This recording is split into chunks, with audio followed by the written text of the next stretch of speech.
Good evening and welcome to Lamplight History. The story of Rome does not begin with marble temples or with emperors robed in purple. It does not begin with the Colosseum or with the legions or with Caesar.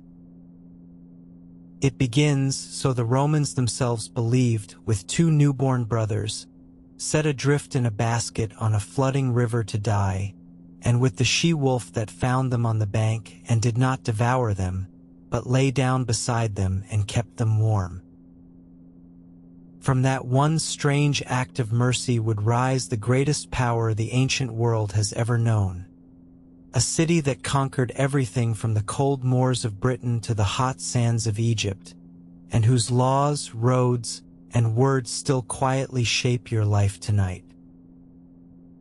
It took 1,000 years to rise, and 1,000 more to fall. And tonight I will tell you the whole of it, the entire story of Rome, from the very first hut on the hillside to the very last emperor. Before we set out, if you find something calming in these long, slow histories, a like or a subscription helps this little lamplight more than you know, but only if you truly enjoy what I do here. There is no need otherwise. And if you feel like it, before you drift off, leave your city and your local time down in the comments. It is a quiet, pleasant thing to know that someone else, in another corner of the night, is settling in to hear the same story as you. Now, there is nothing more you need to do, and nothing you need to remember. I will carry the story, and you need only listen. So dim the lights, rest your head, and let the warm light of an older world settle over you, like a blanket drawn up in the dark. Far below us, the city is waking in the soft gold of dawn. The rooftops of red tile glow faintly, and a low mist drifts along the river. On the hills stand temples and palaces, and in the valleys between them, the forums and the markets and the theaters. This is Rome, the eternal city, standing on her 7 hills above the winding river Tiber. And tonight, gently and without any hurry, we will walk through all of it and see how it rose and how it fell. So let your eyes grow soft and come with me down into the city. First, let us follow the river, for the river is where Rome began. The Tiber winds through the city, brown and slow, crossed by strong stone bridges. In the middle of the stream lies a small island, shaped, they said, like a ship at anchor. Barges and little boats drift along the water, carrying grain and wine and oil up from the sea. Along the banks stand warehouses and wharves, where dockworkers unload the cargoes of the whole world. The morning light lies gold upon the water, and the city stirs to life around it. It was here, on these muddy banks, among these 7 low hills, that a few shepherds once built their huts. From that small and humble beginning, everything else would grow. Let us climb up now from the river into the very center of the city, into the Forum. This is the great public square of Rome, the beating heart of her life. All around us rise marble temples, their columns tall and white against the blue sky. There are law courts and speakers' platforms, statues of heroes, and arches raised for famous victories. The square is crowded with people in flowing togas and simple tunics, going about the business of the day. Merchants argue, lawyers plead, friends meet and gossip in the shade of the colonnades. Here the news of the empire arrives, and here the great decisions are made. For 1,000 years, whatever happened in this square would echo across the whole known world. Let the murmur of the crowd wash over you, soft and far away. Above the Forum rises the Capitoline Hill, the most sacred place in all of Rome. Upon its summit stands the great temple of Jupiter, king of the gods, his golden roof shining in the sun. Wide marble steps climb toward the entrance, and priests and worshippers move slowly up and down. Here the Romans came to give thanks for victory and to pray in times of fear. When a general returned in triumph, it was to this temple that his long procession climbed at last. The hill looks out over the whole city, calm and watchful, like a guardian that never sleeps. To the Romans, this small height was the very center of the world. Now let us leave the great monuments and wander into an ordinary street. Here the buildings rise high on either side, tall blocks of flats called insulae, where most Romans lived. On the ground floor are little shops, their fronts open to the street beneath striped awnings. There is a baker, a wine cellar, a shop selling lamps, another selling cloth. Washing hangs on lines strung between the windows above, and the smell of cooking drifts down. The narrow street is full of people, carts, and the noise of a great city living its daily life. Most of these Romans were not senators or generals, but ordinary folk, working and hoping and dreaming. It is easy to forget them, and yet the city was truly made of them. Ahead of us now rises one of the most famous buildings in all of history. It is the Colosseum, the vast oval arena of stone, rising in 3 great tiers of arches. On days of games, tall masts along the top held a huge awning to shade the crowd from the sun. 50,000 people and more could pour through its many gates and find their seats with ease. On this bright morning, the crowds are streaming toward it, eager and loud with excitement. It was built to hold the games the people loved, and its shadow still falls across the world. Let us step inside quietly and look. Within, the great oval opens beneath us, ringed by rising tiers of seats packed with spectators. Below lies the arena floor, spread with golden sand to soak up the heat of the day. Here the gladiators fought, men trained for the fierce and dangerous shows the Romans craved. Some were slaves and prisoners, some free men who chose the life for glory and for coin. We will not linger on the cruelty of it, for the games could be a harsh and bloody thing. But we may pause to feel the sheer size of it, the roar of the crowd, the great human tide. The Romans came here in their tens of thousands to forget their cares for a single afternoon. Not far away lies an even larger place of games, the Circus Maximus. It is a huge open track, longer than 5 city blocks, ringed with tiers of seats.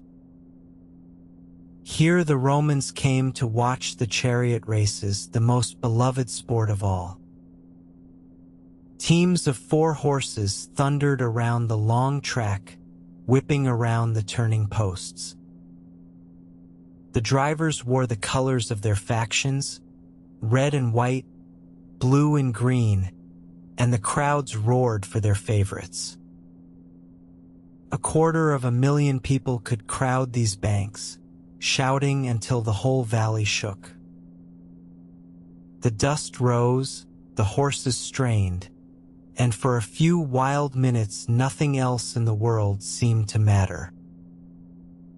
Let us turn now to something gentler and step into the great baths of the city. The Romans loved to bathe, and their public baths were vast halls of marble and warm water. Here are pools of every kind, some hot as a summer noon, some cold and bracing and clear. Steam rises softly beneath high arched ceilings, and the light falls in golden shafts. People come here not only to wash, but to talk, to exercise, to do business, and to rest. There are libraries and gardens attached, and vendors selling snacks and scented oils. For the price of a small coin, even a poor Roman could spend the afternoon in this quiet luxury. Let the warmth and the soft echo of the water carry your own weariness away. Out again into the sunlight and into a busy market square. Stalls stand crowded together, piled high with the goods of a whole empire. Here are fish fresh from the coast, glistening on beds of cool leaves. There are baskets of fruit, olives, figs and grapes, and great jars of wine and golden oil. Bread is stacked in warm brown rounds, and spices from far away perfume the air. Shoppers haggle, children dart between the stalls, and a fountain splashes at the center. Everything the city ate and drank passed through markets like this one. It is the ordinary abundance of a great city at peace. Let us slip away now from the crowds and into the calm of a wealthy Roman home. We enter through a plain door into the atrium, the cool heart of the house. The floor is a mosaic of tiny colored stones, and in the middle lies a shallow pool. Above it, an opening in the roof lets in a soft square of sky and a gentle fall of rain. The walls are painted with scenes of gardens and gods, in deep reds and greens. It is quiet here, after the noise of the street, quiet and cool and still. A wealthy family lived their private life within these painted walls, away from the world. Beyond the atrium lies the garden, the peristyle, ringed with slender columns. At its center a fountain plays, and around it grow roses, violets, and dark cypress trees. Statues stand among the flower beds, and birds sing softly in the shade. Here the family walks in the cool of the evening and dines beneath the open sky. A mother rests on a bench while her children play quietly on the paths. It is a small and perfect world, sheltered and green, at the heart of the busy city. Let its peace settle over you as the light turns slowly to gold. In the evening, the family gathers for dinner in the triclinium, the dining room. The guests do not sit, but recline on wide couches set around low tables.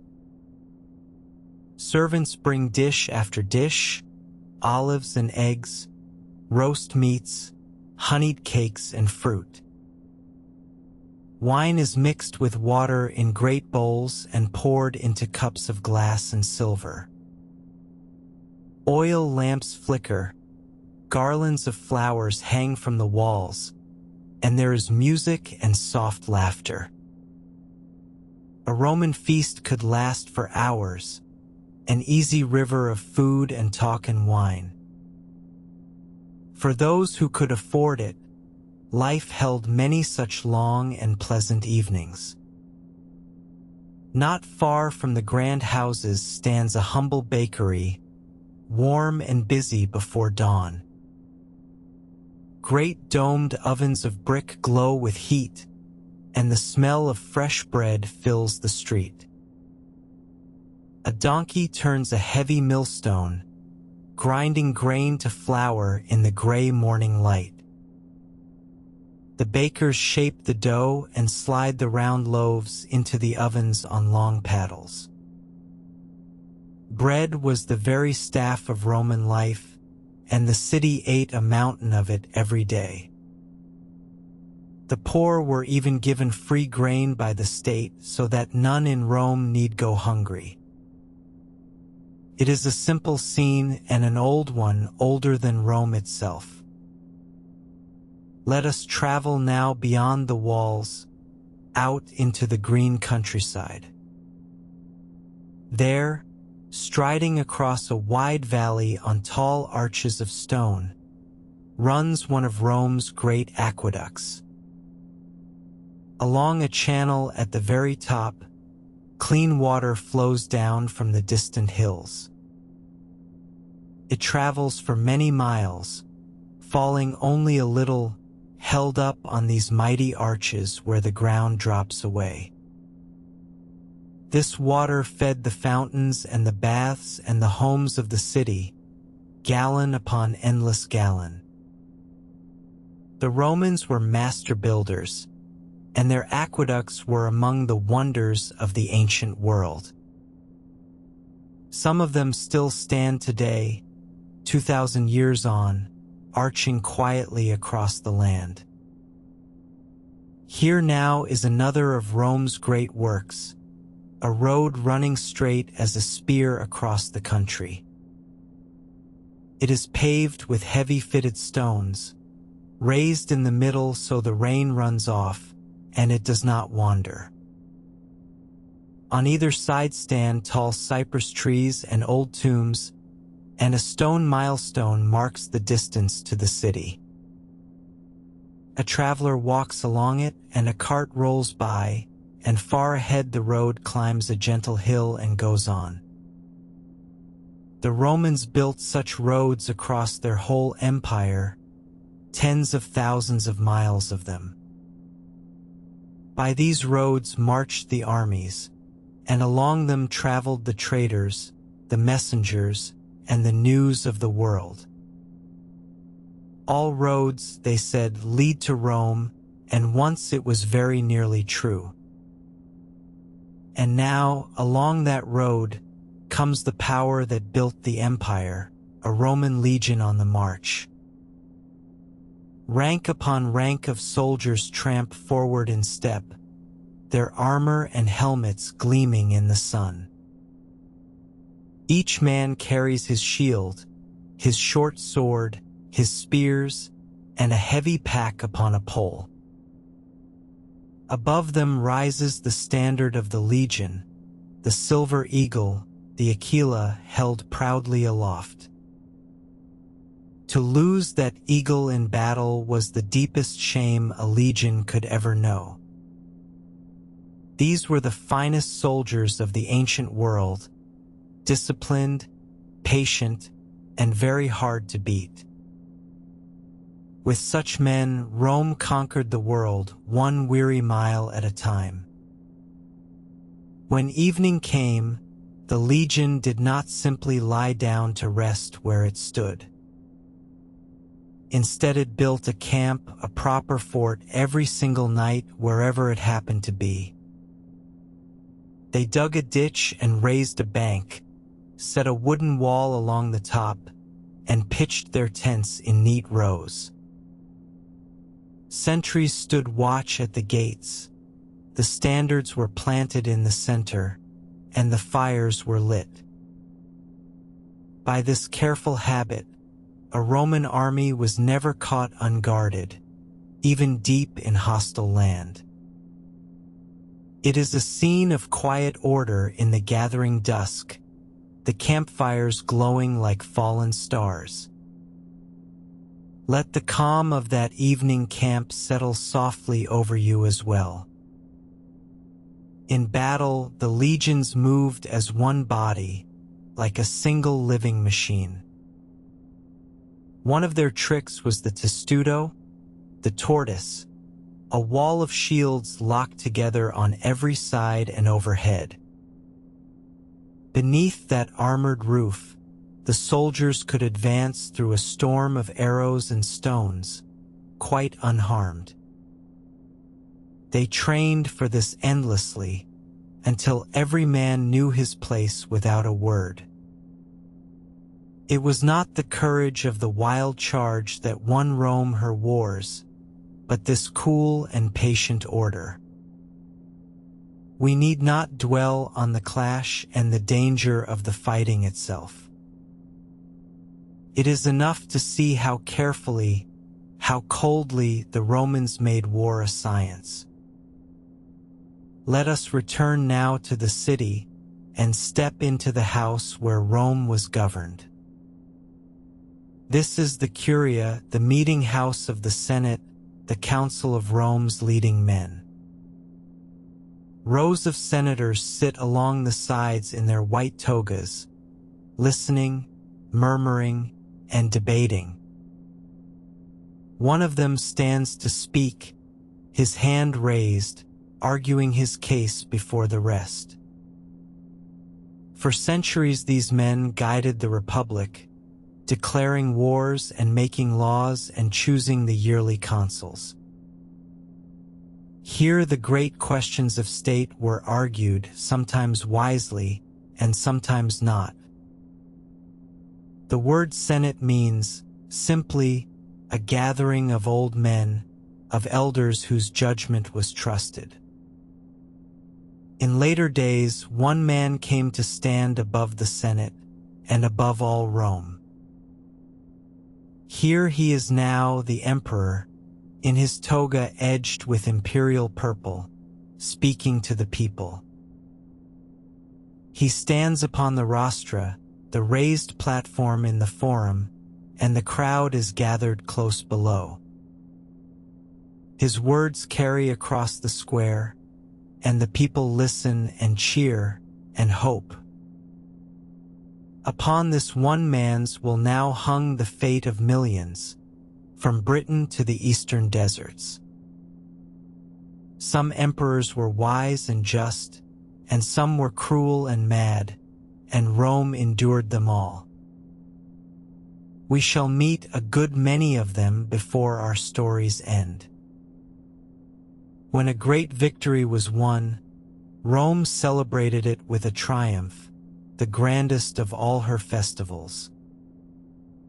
The victorious general rode through the streets in a gilded chariot, his face painted red like a god. Behind him came his soldiers, singing, and long lines of captives, and wagons piled with treasure and spoils.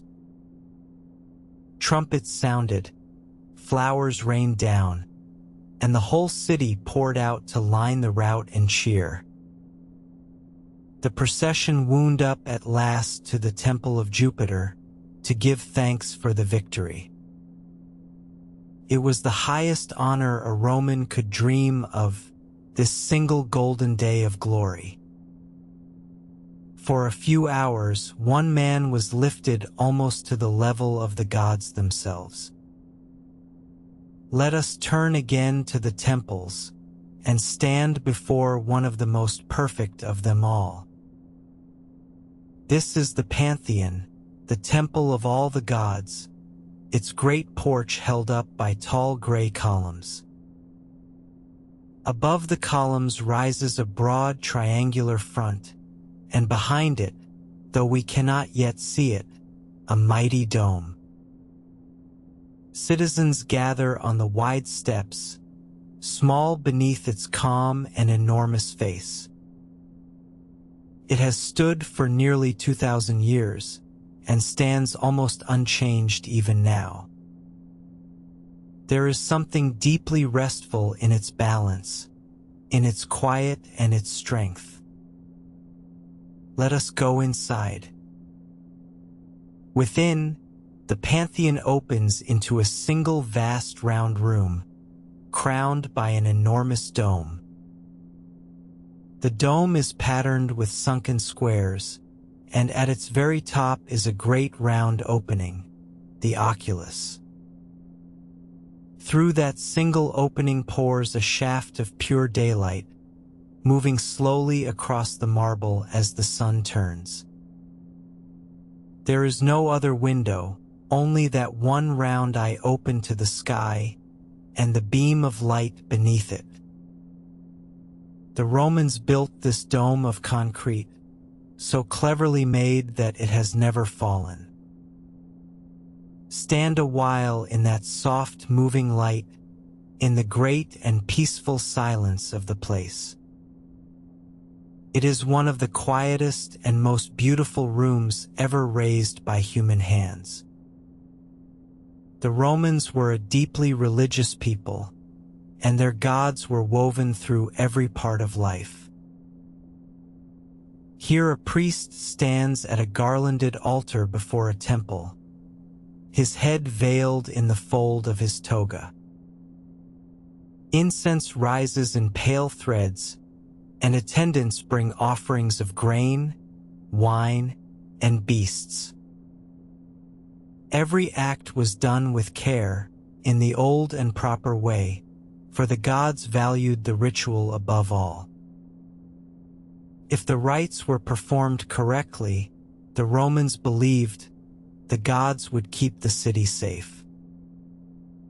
There were festivals throughout the year, days of solemn prayer and days of joyful feasting. The unseen gods were felt to be always near, watching over the fields, the home, and the state. Let us step inside a temple and stand before the great images of the gods. Here are Jupiter the king, throned and mighty, and beside him Juno his queen, and wise Minerva.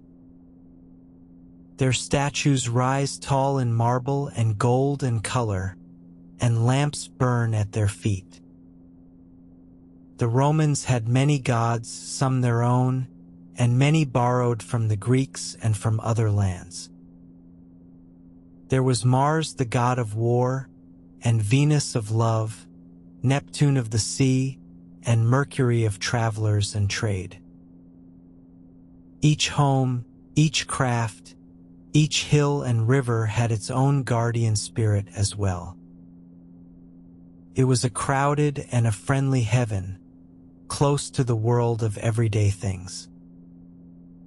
Now let us look at how the Romans raised their children and step into a school. It is a simple room, its walls painted with figures, open to the noise of the street. A teacher sits before a handful of pupils, who scratch their letters onto tablets of soft wax. They learn to read and to write, to reckon their numbers, and to speak well and clearly. Boys of the better families went on to study the great poets and the art of speech. Girls, too, often learned their letters, though their lessons were more likely at home. Discipline was strict and the days were long, but from these small benches rose the men who ran an empire. When their letters were learned, the Romans became great readers and writers. Here is a library, its walls lined with rows of little pigeonholes, each holding a rolled scroll. There were no bound books yet, but long rolls of papyrus, wound upon wooden rods. Scholars sit reading quietly, and busts of famous poets look down from between the shelves. The Romans loved fine words, history and poetry, speeches and letters and law. Much of what they wrote has been lost, but much has survived and speaks to us even now. Across 2,000 years, we can still hear their voices, if we care to listen.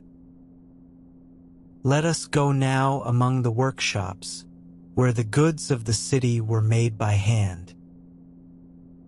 Here a blacksmith beats red-hot iron on his anvil, the sparks flying in the dim, warm air. Beside him a potter shapes wet clay upon a spinning wheel, drawing up a jar with wet and skillful hands. Further on, a glassblower gathers a glowing drop upon his pipe and breathes it into a shining bubble.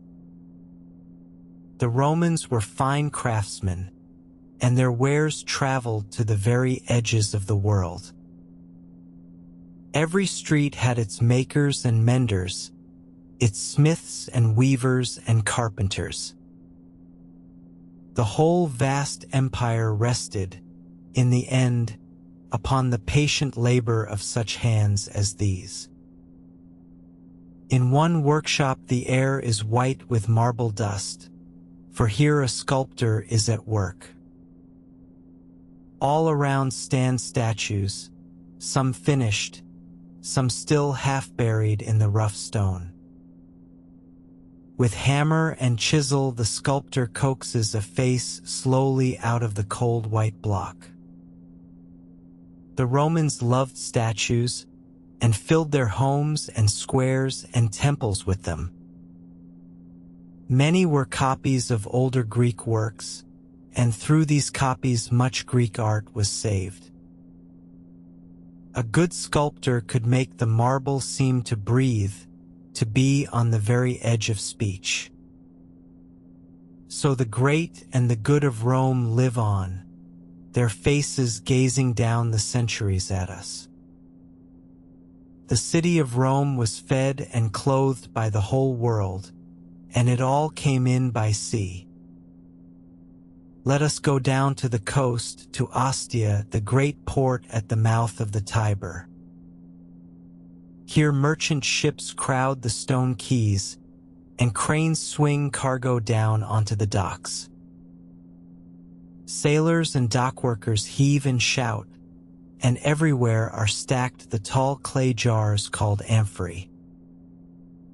In them came grain from Egypt, oil from Spain, wine from Greece, and treasures from lands still further off.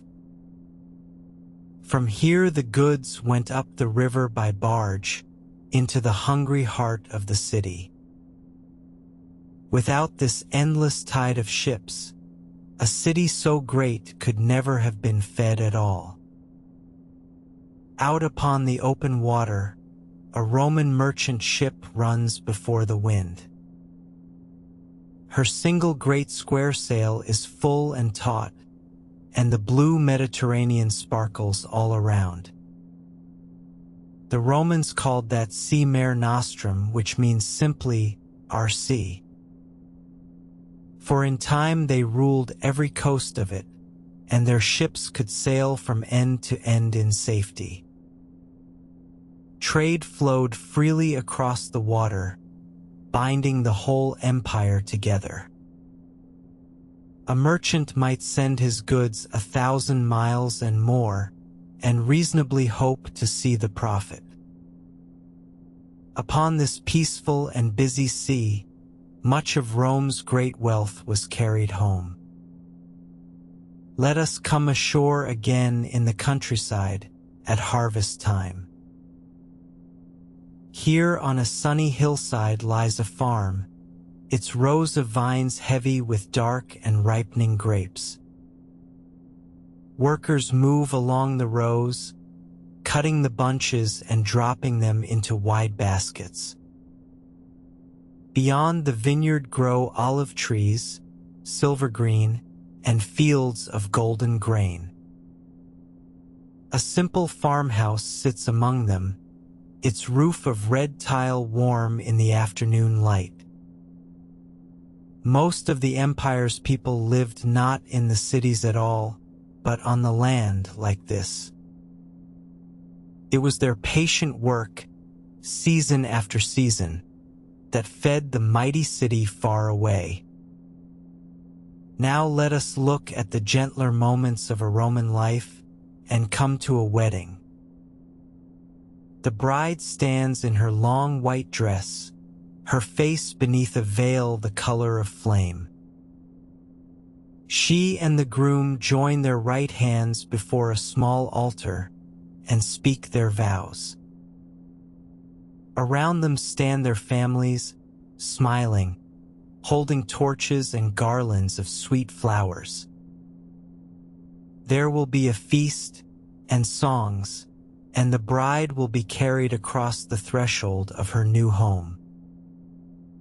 Marriage was the foundation of the Roman family, and the family was the foundation of the state. It is a warm and hopeful scene, as such scenes have always been, in every age. In every Roman home, however grand or humble, there was a small and sacred corner. This was the Lararium, the little shrine of the household gods, the spirits that guarded the family. Here the father, as priest of his own home, makes a small offering before the day begins. His wife stands beside him, and their child watches quietly in the soft light of the lamp. The household gods were thought to protect the food, the hearth, and all who dwelt within. Faith for the Romans began here at home in these small and daily acts of care. It is a tender thing, this quiet prayer in a corner of an ordinary house. Nor were Roman children all lessons and duty, for they played, as children always have. Here in a sunny courtyard a few of them run and laugh, rolling a hoop along the stones. They play at knucklebones and with little dolls and toy carts and small clay animals. A friendly dog bounds among them, and a nurse watches from the shade. The Romans loved their children dearly and grieved deeply when they lost them, as too often they did. For life was fragile then, and many a child did not grow to be grown. But on this warm afternoon, there is only the simple joy of play. When sickness came, the Romans turned to their physicians and to the healing arts of the day. Here a doctor tends a patient in a calm and lamplit room, binding a wound with careful hands. Bunches of dried herbs hang from the beams, and rows of little jars hold ointments and cures. Bronze instruments lie ready on a clean cloth, for the Romans could perform real surgery. Much of their medicine came from the Greeks, and some of it was wise and some was hopeful guessing. They knew the value of clean water, of good drains, of rest and simple food. It was not our medicine, but it was careful and kindly, and often it did real good. The Romans loved a show, and not only the fierce games of the arena. Here is a theater, its stage set before a tall and richly decorated wall. Actors move upon it, their faces hidden behind painted masks, playing out a comedy or a tale. The audience sits in a great curved bank of stone seats, watching in the open air. There were comedies to make them laugh, and tragedies to make them weep, and much between. The masks told the crowd at once whether a figure was young or old, happy or sad. For an afternoon, the cares of the city were set aside for the pleasures of a story. As evening falls, let us find a bite to eat at a Roman fast food counter. It is called a thermopolium, a little shop open to the street, its counter set with sunken clay jars. In the jars are kept hot foods and drinks, stews and sausages, warm spiced wine. Many Romans had no proper kitchen at home and ate their meals at places just like this. A vendor ladles out the food, and customers stand at the counter, talking as they eat. The wall behind is brightly painted, and a lamp is lit against the coming dark. It is a small and human scene, and one that has hardly changed in all the years between. And now the night has come, and Rome is lit by lamps and torches. The great streets and monuments glow softly, marble columns catching the flickering flame. A few late figures hurry home, their shadows long upon the paving stones. Above the rooftops, the sky is deep and full of stars, and the city grows quiet at last. By day Rome roared, but by night she rested, gathering her strength for the morning. There is a great peace in the sleeping city, in the warm glow and the cool dark. Let that peace begin to reach you, too, now, as our walk grows slow. Before we rest, let us go out once more to the far edges of the Roman world. Here in the misty north runs a great stone wall, climbing over green and lonely hills. This is Hadrian's wall, the edge of the empire, guarding Rome against the wild lands beyond. Along it stand forts and watchtowers, and cloaked soldiers keep their watch in the gray and quiet air. These men were far, far from the warm sun of Italy, on the cold rim of everything Rome knew. Yet even here the roads ran straight, the forts were built to plan, and Rome held on. The wall still stands, in part, winding across the hills, long after the legions marched away. And where the legions went, the Roman way of life followed after them. Here in a distant province, in Gaul or in Britain, a small Roman town has grown up. It has its own little forum, its temple and colonnade, its fountain and its market day. The local people wear the Roman dress now, and speak the Roman tongue, and live the Roman life. Across a vast and varied empire, this same pattern was repeated again and again. Rome did not only conquer lands, she remade them in her own image and bound them to herself. Long after the empire fell, that image would remain, printed deep upon the face of Europe. Let us end our walk where many a weary Roman longed to be, at a country villa in the evening. It stands upon a gentle hill, its terraces of marble looking out over fields and vineyards. Cypress trees rise dark against the sky, and the long shadows of sunset stretch across the land. Here a rich man came to escape the noise and heat of the city, to rest among his fields. He might read, or walk in his gardens, or dine quietly beneath the open sky.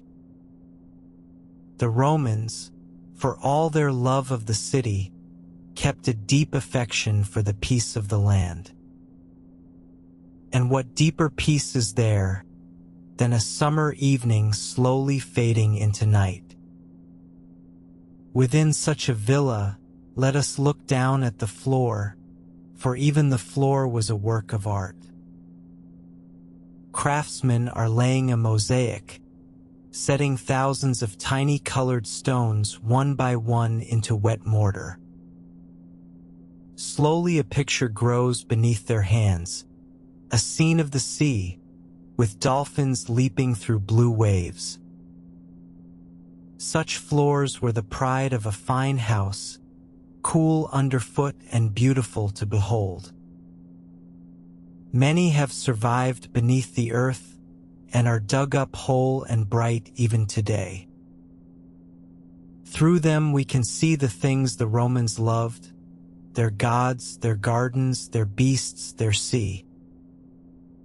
It is a patient art, this setting of stone by stone, and a lasting one. And now let us climb at the last to the very summit of Roman splendor. Here upon the Palatine Hill stands the palace of the emperors, above the whole city. Its halls are of gleaming marble, hung with imperial purple, cooled by fountains and green gardens. From its high terraces the emperor could look down upon Rome spread out below, all of it his. The very word palace comes from this hill, the Palatine, the home of the masters of the world. Here was gathered the wealth of 100 conquered lands, and the power over countless lives. It is a dizzying height to stand upon, and, as we shall see, a dangerous one. Let us pause here a moment, at the height of everything, and look out over Rome in her glory. The evening sun turns all the marble to gold, the Colosseum, the forums, the temples, and the columns. 1 million people live in the city below, the greatest gathering of human beings the world had ever seen. Roads run out from her gates to the ends of the earth, and the sea is full of her ships. For a long, bright span of years there was peace and plenty and law across the whole Roman world.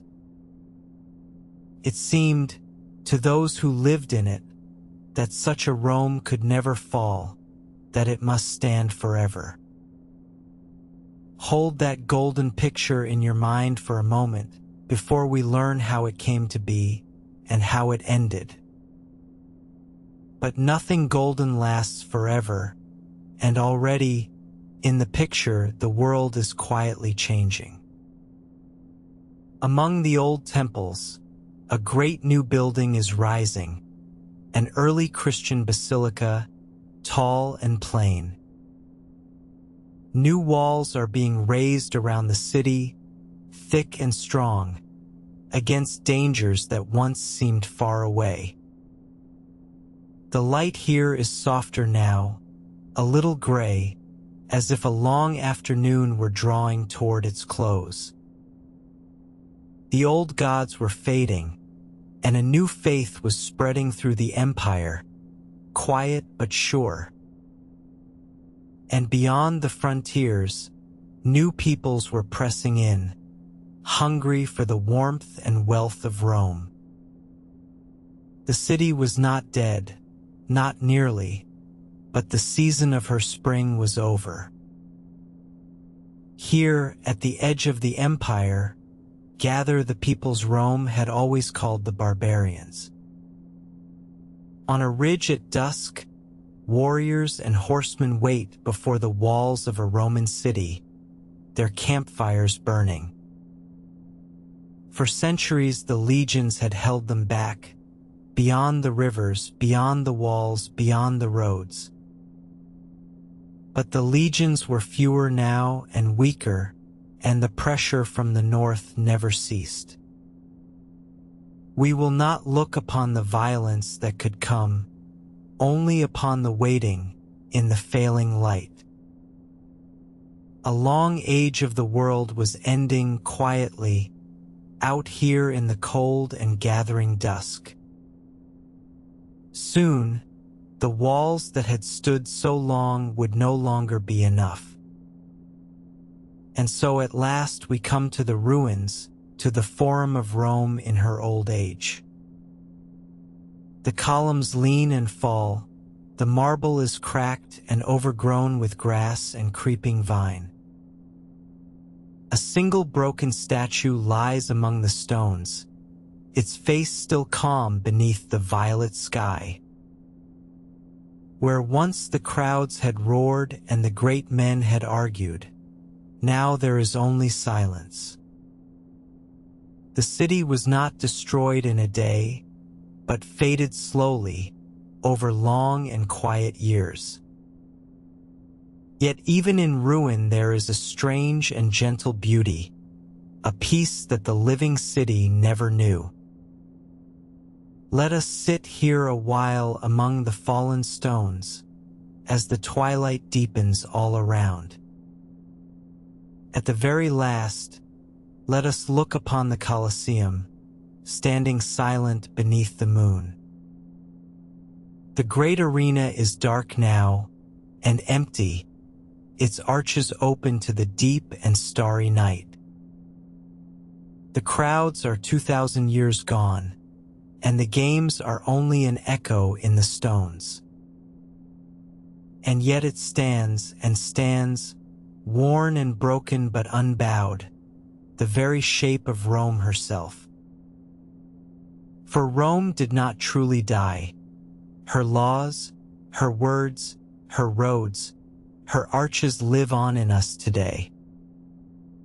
The eternal city earned her name, for something of her endures in all the world she made. Now the moon is high, and the stones are cool, and it is time to close our eyes. Rest now, and let me tell you softly how all of this began, and how it came to pass. Let us go back now to the very beginning, long before any of the marble we have seen was raised. Before Rome was a city, it was only a story and a handful of huts upon a hill. The Romans themselves told two great tales of how their city came to be. The first of these was the tale of Aeneas, a hero who came out of the ruin of Troy. When the ancient city of Troy fell in flames to the Greeks, so the story went, a few survivors escaped. Among them was the Prince Aeneas, carrying his old father upon his back and leading his young son by the hand.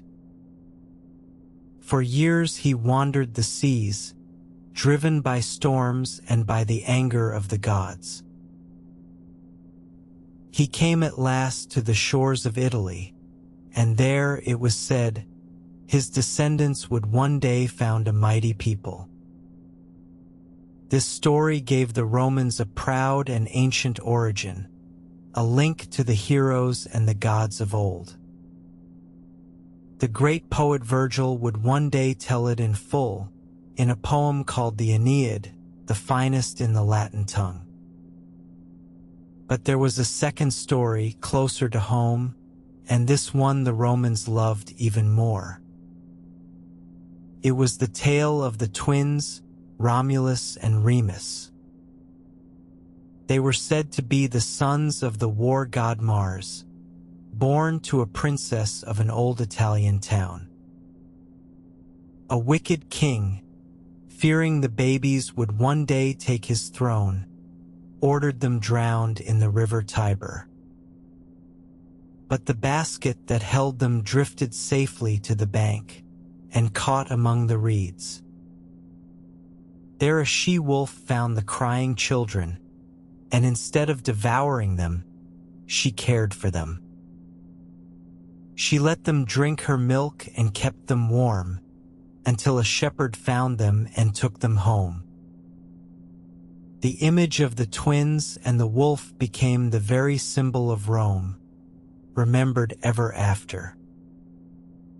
The boys grew up strong and bold, not knowing they were princes, living among the shepherds of the hills.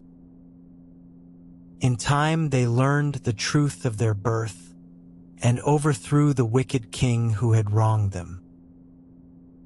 Then they chose to found a city of their own, upon the hills above the Tiber where the wolf had saved them.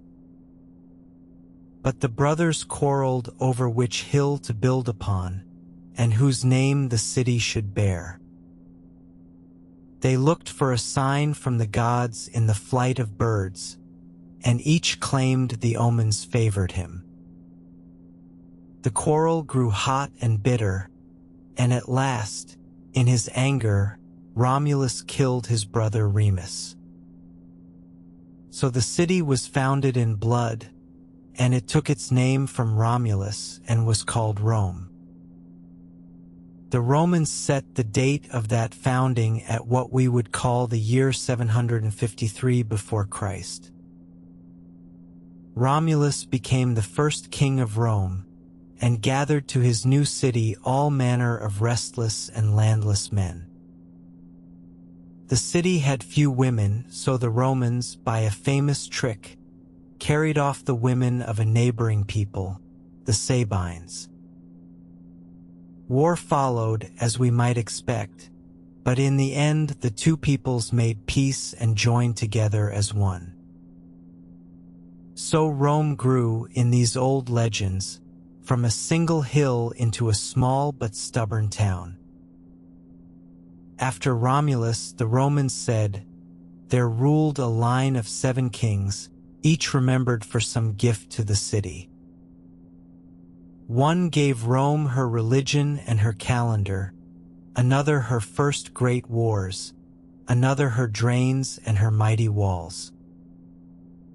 Some of these kings were wise and good, and the last of them were cruel and proud.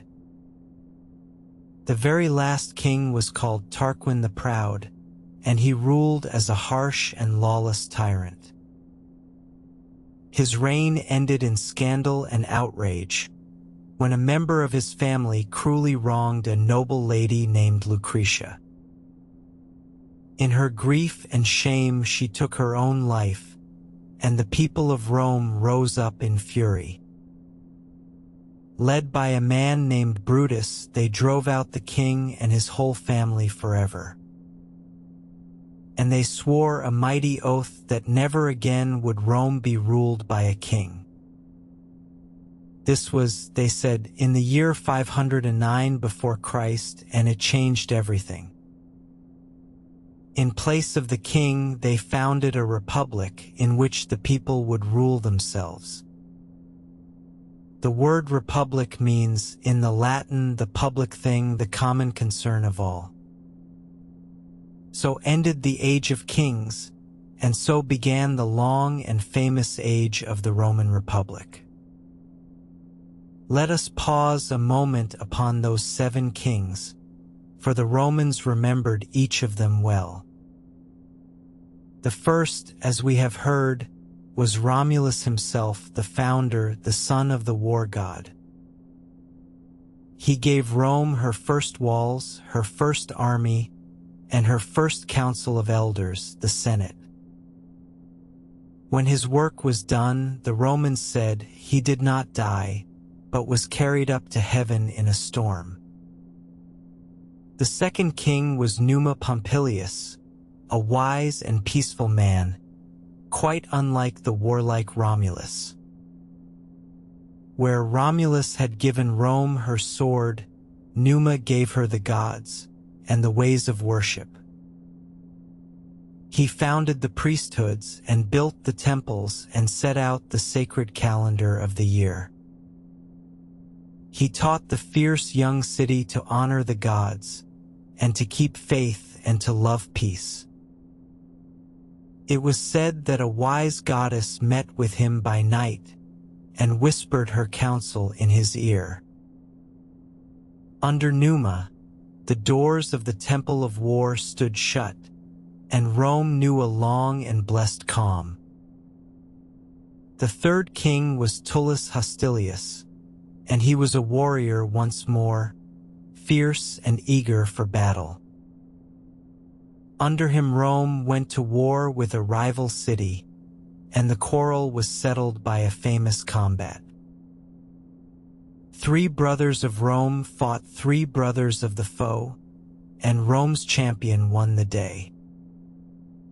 The fourth king was Ancus Marcius, a grandson of the peaceful Numa and a balanced man.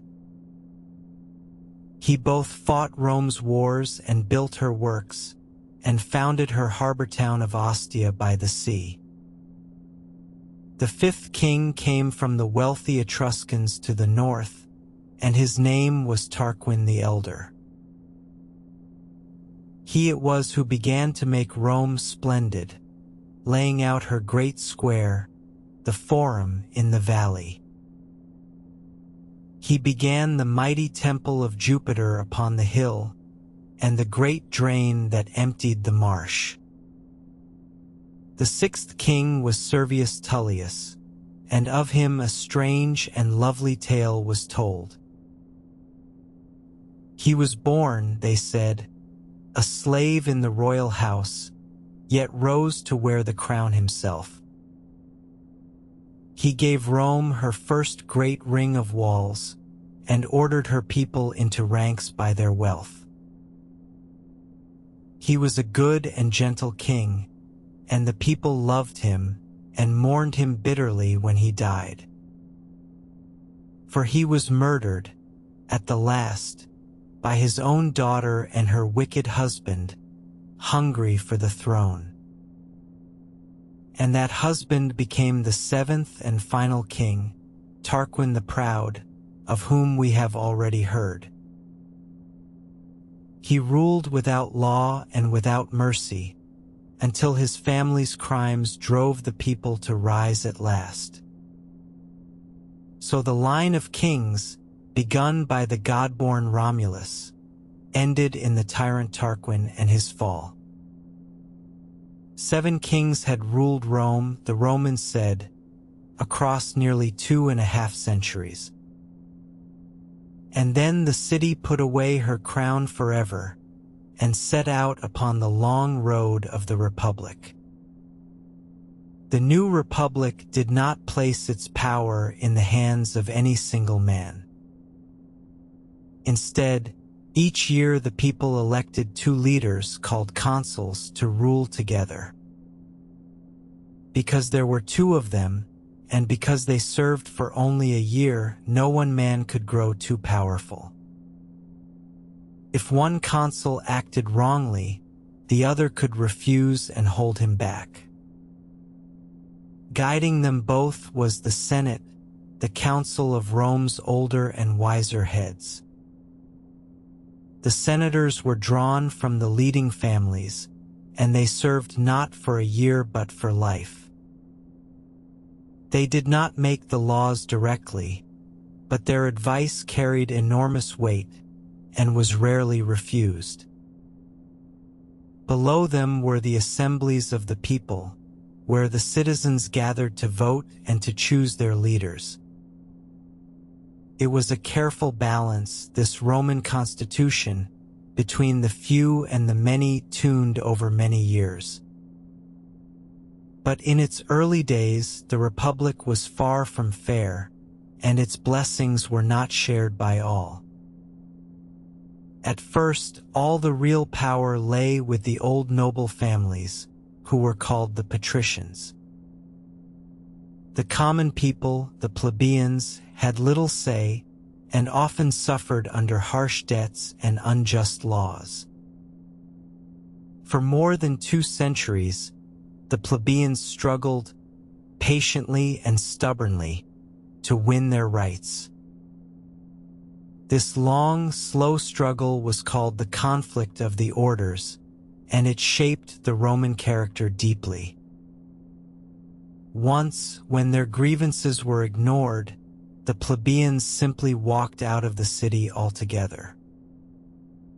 They gathered on a nearby hill and refused to work or to fight until they were heard. Since Rome could not survive without them, the patricians were forced to give way. The plebeians won the right to their own officials, the tribunes, who could protect them from injustice. In time they won much more, a written code of laws set up in the Forum for all to see. These were the 12 tables, the foundation of all Roman law, so that no man need be at the mercy of a secret rule. Slowly the plebeians won the right to hold the highest offices, even the consulship itself. By patient steps, and almost without bloodshed, Rome became a fairer and a stronger state. This gift for compromise, for bending rather than breaking, was one of Rome's great strengths.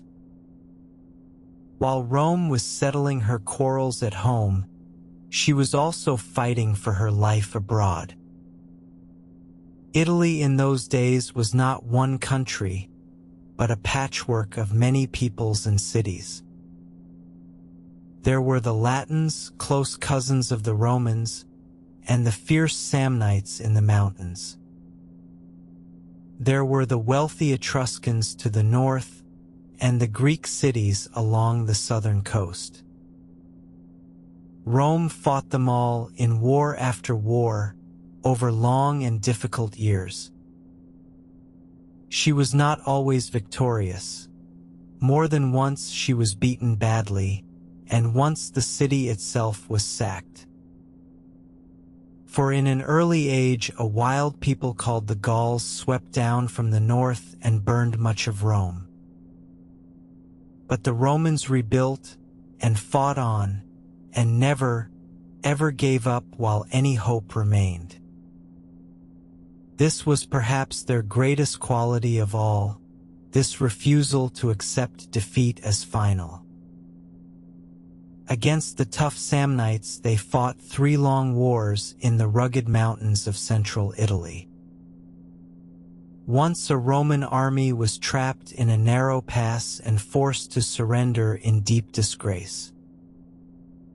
Yet Rome came back, and back again, until at last the Samnites too were beaten. When she conquered a people, Rome did a clever and unusual thing. She did not simply crush them and take their land, as other conquerors did. Instead, she offered many of them a share in Rome herself, and even her citizenship. The conquered became allies bound to send soldiers, but keeping their own towns and much of their own lives. In this way, each victory made Rome not weaker but stronger, adding new men to her armies. By around the year 270 before Christ, Rome was mistress of all Italy. From a single city she had grown to rule the whole of the long Italian peninsula. And now, looking out across the narrow sea, she saw a greater rival waiting on the far shore. Across the sea to the south lay the great and wealthy city of Carthage. Carthage stood on the coast of Africa, where the land of Tunisia lies today. She was a city of traders and sailors, and her ships ruled the Western Sea. Where Rome was a power of soldiers and farmers, Carthage was a power of merchants and gold. For a long time the two cities had been friends, or at least had kept out of each other's way. But now Rome ruled all Italy, and both cities eyed the great island of Sicily that lay between them. It was over Sicily that the first of their terrible wars broke out. These wars between Rome and Carthage are called the Punic Wars, and there were 3 of them. The first was fought mostly at sea, and this was a grave problem for Rome. For the Romans were landsmen and had almost no fleet, while Carthage ruled the waves. So the Romans, with their usual stubbornness, simply built a navy from nothing. It is said they copied a wrecked Carthaginian ship and learned to build their own from it. They even added a clever bridge that could drop onto an enemy ship, turning a sea fight into a land fight. Over long and costly years, at the price of whole fleets lost in storms, Rome slowly won the war. Carthage gave up Sicily and paid a heavy price, and the first war came to its end. But the peace was uneasy, and the hatred between the two cities only deepened. Carthage rebuilt her strength, winning a rich new empire in Spain to replace what she had lost. And in Spain there grew up a young Carthaginian general who would become Rome's greatest enemy. His name was Hannibal, and he had sworn, as a boy, an undying hatred of Rome. When the Second War came, Hannibal did something no one had ever imagined. Rather than fight Rome at sea, he marched his whole army overland, all the way from Spain toward Italy. He took with him not only his soldiers but a troop of war elephants, great beasts to terrify the foe. And his road led over the towering, frozen mountains of the Alps. It was one of the boldest marches in all of history, through ice and snow and hostile tribes. Many of his men and beasts died on that dreadful crossing, frozen or fallen from the icy paths. But Hannibal came down into Italy at last, and fell upon the astonished Romans like a thunderbolt. Again and again he beat the Roman armies sent against him, for he was a genius of war. At a place called Cannae he won his most crushing victory of all. There he surrounded a Roman army far larger than his own, and destroyed it utterly. It was one of the worst defeats Rome ever suffered, and tens of thousands of her men were lost. After Cannae, it seemed that Rome must surely fall, that Hannibal had all but won. But here again the Roman character showed itself, hard and unbending in the face of ruin. Rome simply refused to admit that she was beaten, and would not even speak of surrender.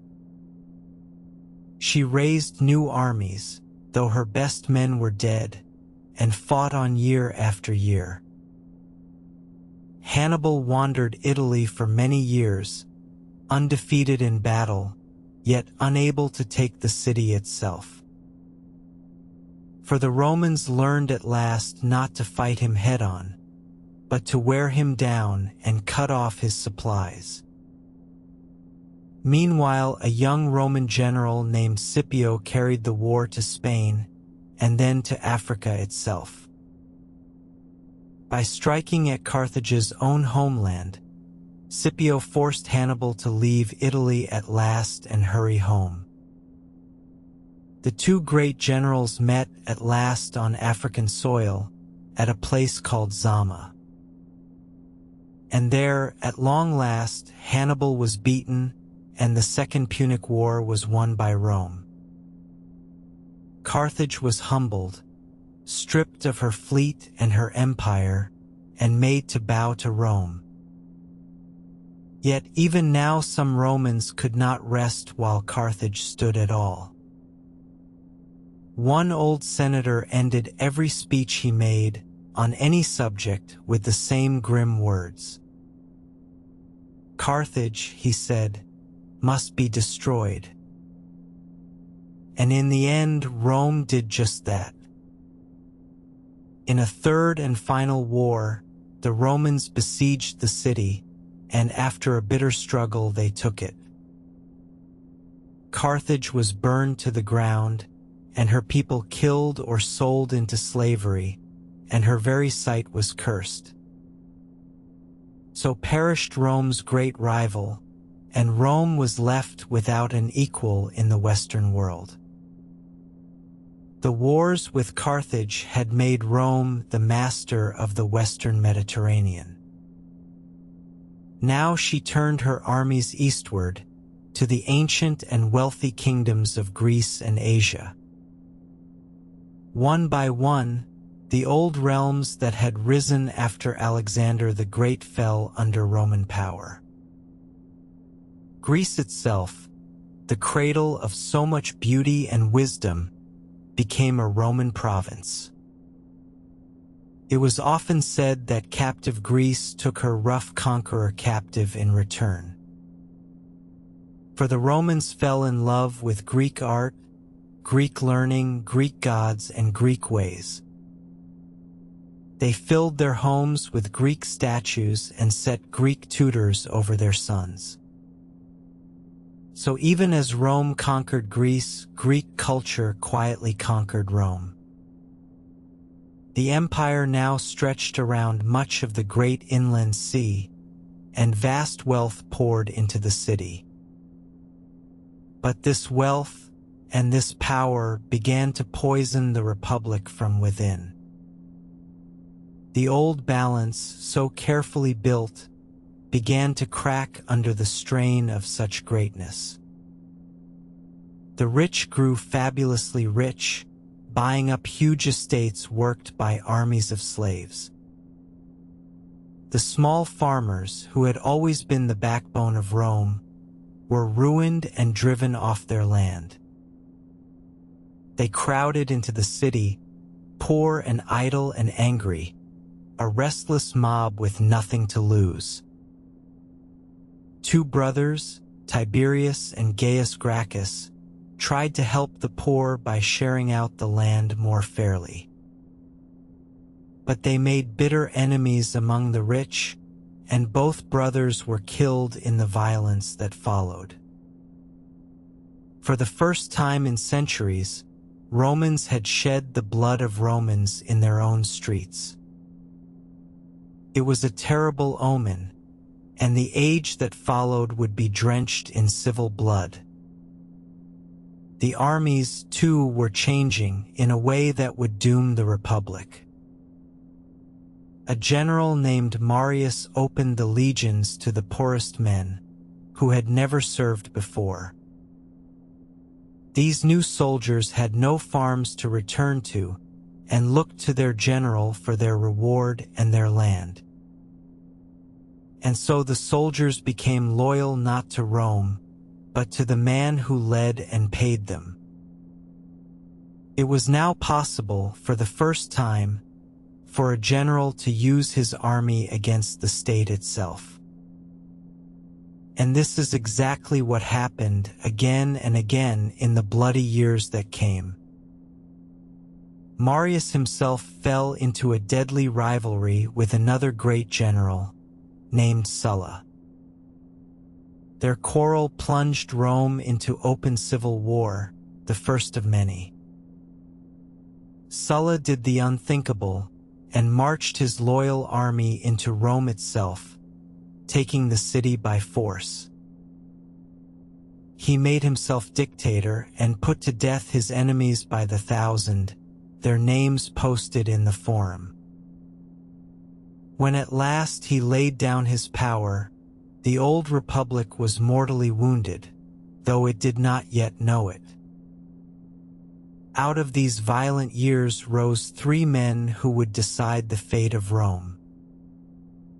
The first was Pompey, a brilliant general, proud and hungry for glory and fame. The second was Crassus, the richest man in Rome, who longed for military glory to match his wealth. And the third was the most remarkable of all, a bold and clever nobleman named Julius Caesar. These three joined together in a secret bargain to share the power of Rome between them. For a time their alliance ruled all, dividing the offices and the provinces among themselves. Crassus took an army east in search of glory, but was defeated and killed in a distant desert. And with him gone, the bond between the other two began to fail. Meanwhile, Caesar had gone north to conquer the wild and warlike land of Gaul, which is France today. For years he fought there in campaign after campaign, and his fame and his fortune grew enormous. He conquered the whole of Gaul, defeating a great uprising led by a brave chieftain named Vercingetorix. Caesar became the darling of his soldiers and of the common people of Rome. But his very success made Pompey and the Senate fear him, and they turned against him. They ordered Caesar to lay down his command and return to Rome as a private man. Caesar knew that if he obeyed and gave up his army, his enemies would surely destroy him. So he made a fateful choice, one of the most famous in all of history. At the head of his army, he came to a small river called the Rubicon, the border of Italy. For a general to cross it with his soldiers was an act of war against the Republic itself. Caesar paused a moment on the bank, and then he crossed, saying, "The die is cast." With those words, he plunged Rome once more into civil war, and his own fate was sealed to hers. Caesar swept down through Italy, and Pompey and the Senate fled before him. The war was fought across the whole Roman world, in Greece, in Egypt, in Africa, and in Spain. Caesar pursued his rival to Greece and beat him there in a great battle. Pompey fled to Egypt, hoping for shelter, but was murdered as he stepped ashore.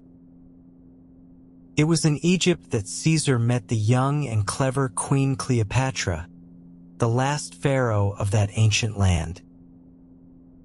The two became allies and lovers, and their story we have already told on another night in another tale.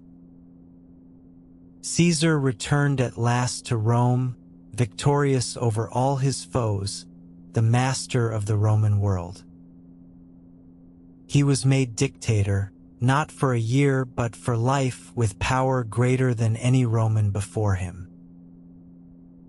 He used that power well in many ways, reforming the laws and the calendar and helping the poor. The very month of July still bears his name, a memory of the calendar he set in order. But many in the Senate feared that Caesar meant to make himself a king. And the hatred of kings ran deeper in Rome than almost anything else. A group of senators, some of them Caesar's own friends, formed a plot to kill him. Among them was a man named Brutus, a descendant of the very Brutus who had driven out the last king. On a day in March, the day the Romans called the Ides, they struck. As Caesar entered the Senate, the conspirators crowded round him and stabbed him again and again. He fell dying at the foot of a statue, they said, of Pompey, his old rival. The killers believed they had saved the Republic and freed Rome from a tyrant. But they were terribly wrong, and their deed brought not freedom, but only more war. The people of Rome did not thank them. They mourned Caesar and turned against his killers in fury. two men now rose to avenge him and to claim his power. One was Mark Antony, Caesar's loyal friend and fellow general. The other was a young man, only 18, named Octavian, Caesar's own adopted son and heir. Together they hunted down the murderers of Caesar and defeated them in battle. For a time Antony and Octavian ruled the Roman world between them and divided it. Octavian took the west, and Antony took the rich and ancient east. But two such men could not share the world for long, and in time they too became rivals. Antony went to Egypt, and there he in his turn fell in love with Cleopatra, the queen. He lingered in her court, and many in Rome came to feel he had forgotten he was Roman at all. Octavian used this against him cleverly and turned the people of Rome to his side. At last it came to war between them, and their fleets met in a great sea battle at Actium. There, off the coast of Greece, Octavian's ships won a total victory. Antony and Cleopatra fled back to Egypt, their cause lost beyond all hope. And there, rather than fall into the hands of their enemy, both of them took their own lives. Egypt was made a province of Rome, and the last of the old kingdoms was gone. Octavian now stood alone, the sole master of the entire Roman world. He had learned the lesson of his adoptive father's death very well indeed. He did not call himself king, nor even dictator, for those names had killed Caesar. Instead, he pretended very carefully to restore the old republic and its ancient forms. He kept the Senate and the consuls and all the familiar offices in their places. But he quietly kept for himself the command of the armies and the real power over all. The Senate gave him a new and honored name and called him Augustus, the revered one. And so Augustus became, in all but name, the first emperor of Rome. The long age of the Republic was truly over now, and the age of the emperors had begun. Yet Augustus ruled so wisely and so calmly that few mourned what had been lost. He gave the exhausted Roman world what it wanted more than freedom, which was peace. After 100 years of civil war, the fighting stopped, and the empire rested. This long peace was called the Pax Romana, the Roman peace, and it lasted 200 years. Under it the empire grew rich and settled, its cities safe, its roads busy, its harvest sure. Augustus, it was said, found Rome a city of brick and left her a city of marble. He ruled for more than 40 years, and when he died, the whole world mourned him as a father. After Augustus, the rule of Rome passed down through his family, the line we call the Julio-Claudians. Not all of them were fit to hold such vast and lonely power. The first to follow was Tiberius, a gloomy and suspicious man, who ended his days a bitter recluse. After him came Caligula, who began well but soon went quite mad with cruelty and pride.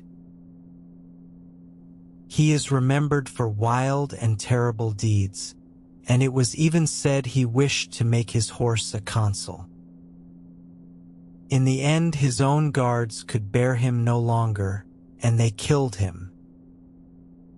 They then found his uncle Claudius hiding, frightened, behind a curtain, and made him emperor instead.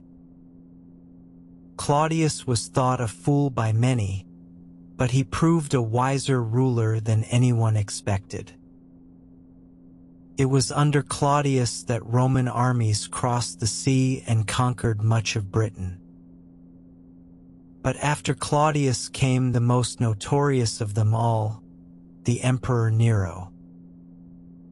Nero cared more for music and for games than for the hard work of ruling. He was cruel and vain, and he put to death many, even his own mother and his wife. In his reign, a terrible fire broke out and burned through much of the city of Rome.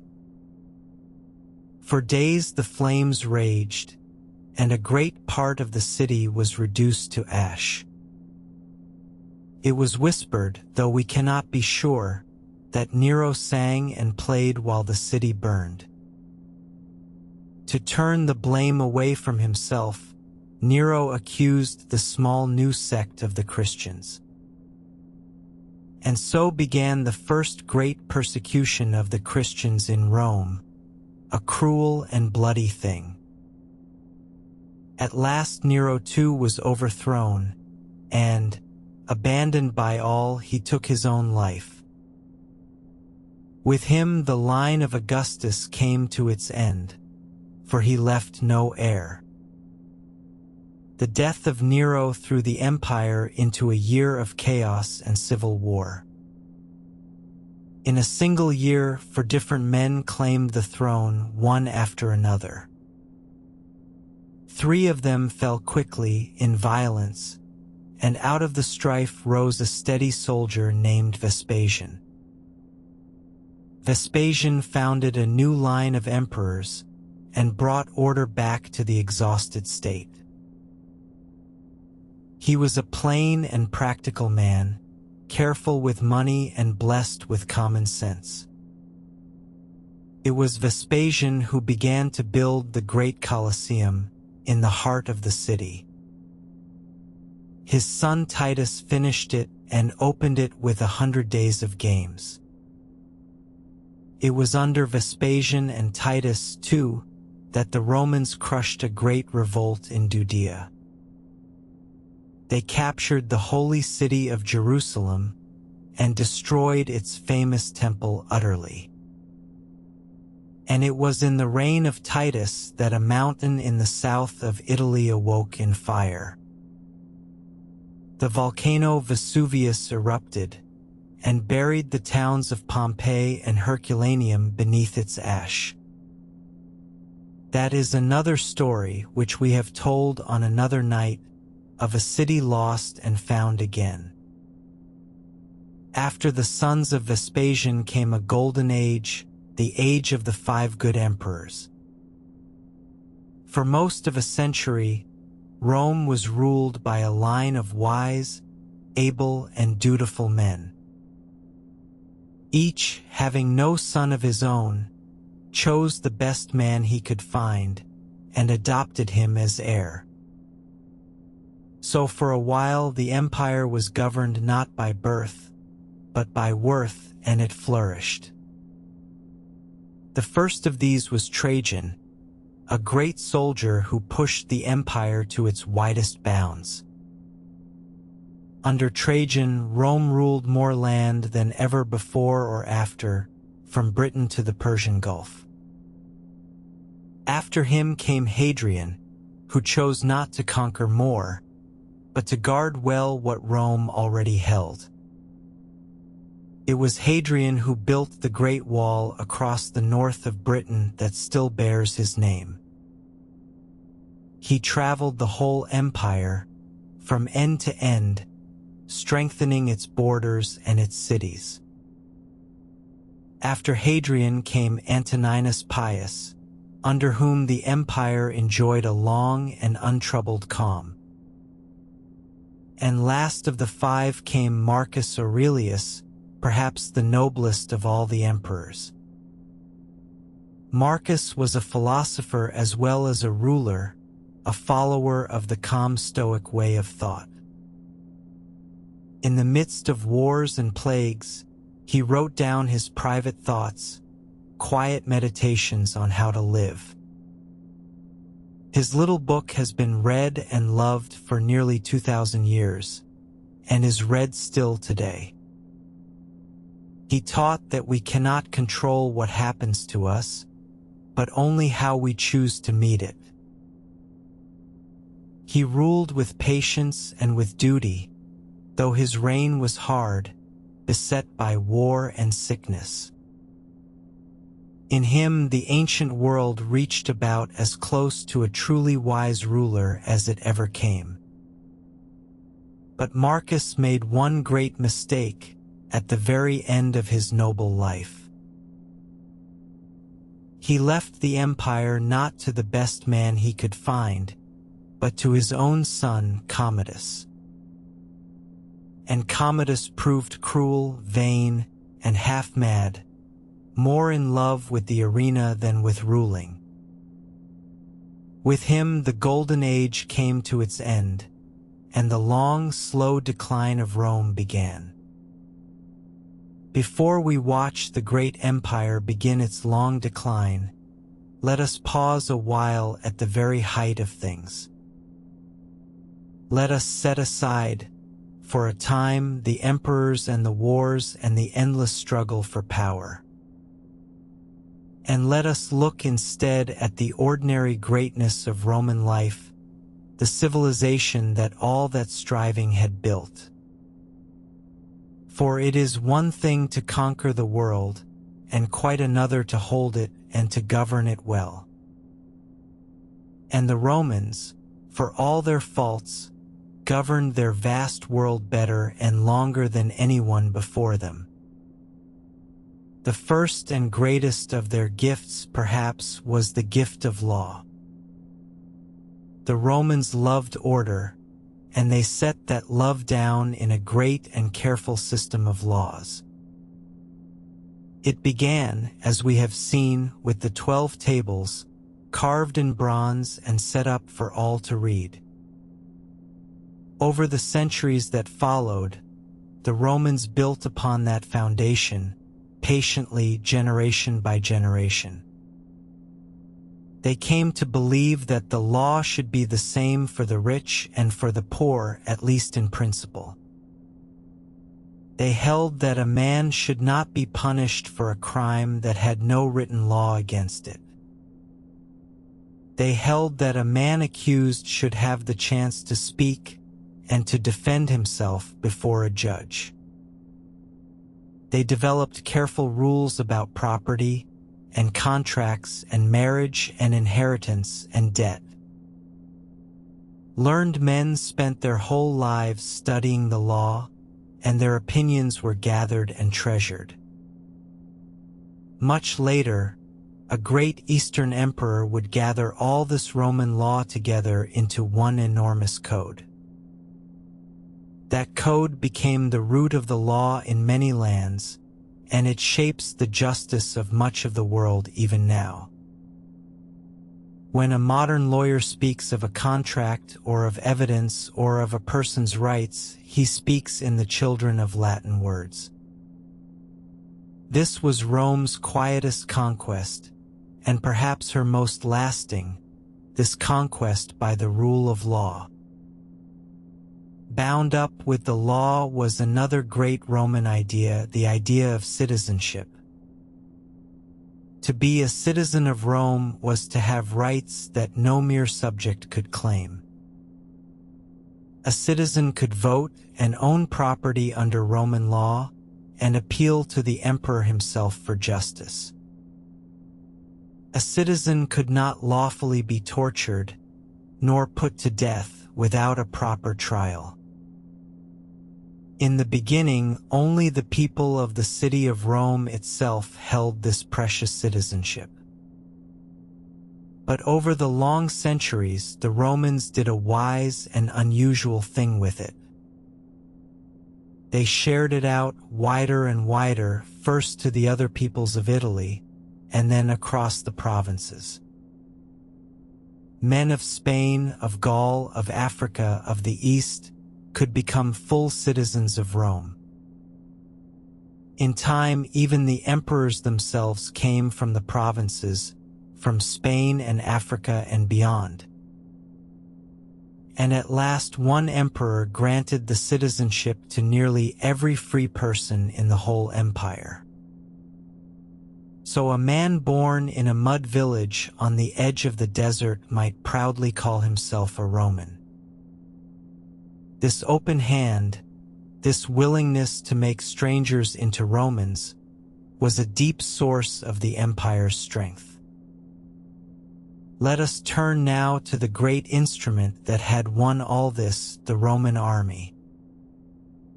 For without her legions, Rome would have been only one more small city among many, soon forgotten. The Roman soldier was not, at heart, a wild and reckless warrior, hungry for single glory. He was something new in the world, a professional, trained and paid and disciplined, part of a machine. A young man might join the legions and serve for 25 long years, far from his home. In return he was fed and paid and, at the end, given a plot of land or a sum of money to retire upon. He was drilled until the movements of battle were second nature, done without thought or fear. The Romans said that their drills were bloodless battles, and their battles were bloody drills. The soldier learned to march for miles under a heavy load, to dig, to build, and to obey. He carried his sword and his shield, his javelins, his tools, his food, and the stakes for the camp wall. Each night on campaign, as we have seen, the army built a fortified camp, laid out always to the same plan. So a Roman soldier, arriving in any camp in the empire, would know at once where everything lay. In battle, the legion fought not as a mob, but in neat lines and blocks, each man knowing his place. When the men in the front grew tired, the ranks behind would step forward and take their place, fresh. The Romans were masters, too, of the slow and patient art of the siege. When a city would not yield, they would ring it round with walls of their own and starve it out. They built great engines to hurl stones and darts, and towers on wheels to storm the walls. They dug tunnels beneath the defenses and raised huge ramps of earth against them. Few walls in the ancient world could hold out forever against Roman patience and Roman engineering. And the legions did far more than fight. In the long years of peace they built. They made the roads and dug the canals and raised the walls and forts along the frontiers. A legion was a city of soldiers, and it carried its own smiths, its doctors, its engineers, and its clerks. Along the quiet frontiers, wherever the legions were stationed, towns and cities grew up around their camps. Many a great European city today began its life as nothing more than a Roman army base. The eagle standard of the legion was carried at its head and guarded with the soldiers' very lives. To follow the eagles was, for the Roman soldier, the whole meaning of his hard and wandering life. The Romans were, above all other things, perhaps the greatest builders the ancient world ever knew. Other peoples had built temples and tombs of wonderful beauty, but the Romans built for use and on a vast scale. Their great secret was a material we still use in our own day, a kind of concrete. they found that a certain volcanic ash, mixed with lime and water and stone, would set as hard as rock. And this concrete could be poured into any shape and would even harden under water. With it, the Romans could build faster, cheaper, and larger than anyone before them. They loved the arch, that simple curve of stone that can bear enormous weight. By setting arch beside arch, they made the mighty aqueducts that carried water across the valleys. By spinning an arch around in a circle, they made the dome, like the great dome of the Pantheon. By setting arches in a row and stacking them in tiers, they raised the towering walls of the Colosseum. The aqueducts were among their proudest works, and they took great care over clean and flowing water. Fresh water ran into the cities day and night, into the fountains and the baths and the public taps. And the dirty water was carried away again through great stone drains beneath the streets. Rome had a mighty sewer, older than the empire itself, that drained the Forum and ran into the river. For clean water and the washing away of filth do more for the health of a city than any doctor. The Romans knew this well, and no other cities in the world were so well supplied for 1,000 years and more. They paved their streets and built raised walkways so that people need not step in the mud. They lit some of their streets and posted watchmen against fire and against thieves in the night. They built great warehouses to store the grain that fed the city, and harbors to bring it in by sea. They built bridges of stone across wide rivers, some of which still carry traffic to this very day. And they built for beauty as well as use, facing their concrete with fine marble and painting their walls. When we look upon a Roman ruin worn and broken, we see only the bare bones of what once was. In its day, it would have gleamed with color, with gold and bronze and polished stone. The Romans built as if they meant their works to stand forever, and a great many of them nearly have. Let us look now more closely at the faith of the Romans and the crowded heaven they worshipped. Their religion was not, at first, a matter of deep feeling or of private prayer. It was more a great bargain carefully kept between the people and their gods. If the Romans honored the gods with the proper rites, done in exactly the proper way, the gods would keep them safe. So the rituals had to be performed with the greatest care, for a single mistake might spoil them. If a priest stumbled over a word, or an ill omen appeared, the whole ceremony might have to begin again. The Romans watched constantly for the will of the gods, in the flight of birds, in thunder, and in dreams.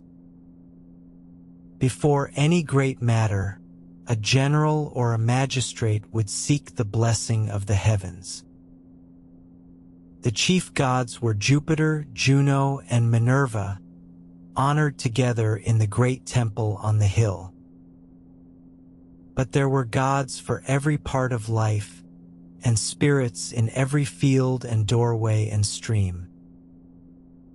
There was a god of the threshold, and a god of the hinges, and gods of the storeroom and the boundary stone. The dead, too, were honored, and each family kept the memory of its ancestors with love and care. The turning of the year was marked by many festivals, some solemn and some full of joy.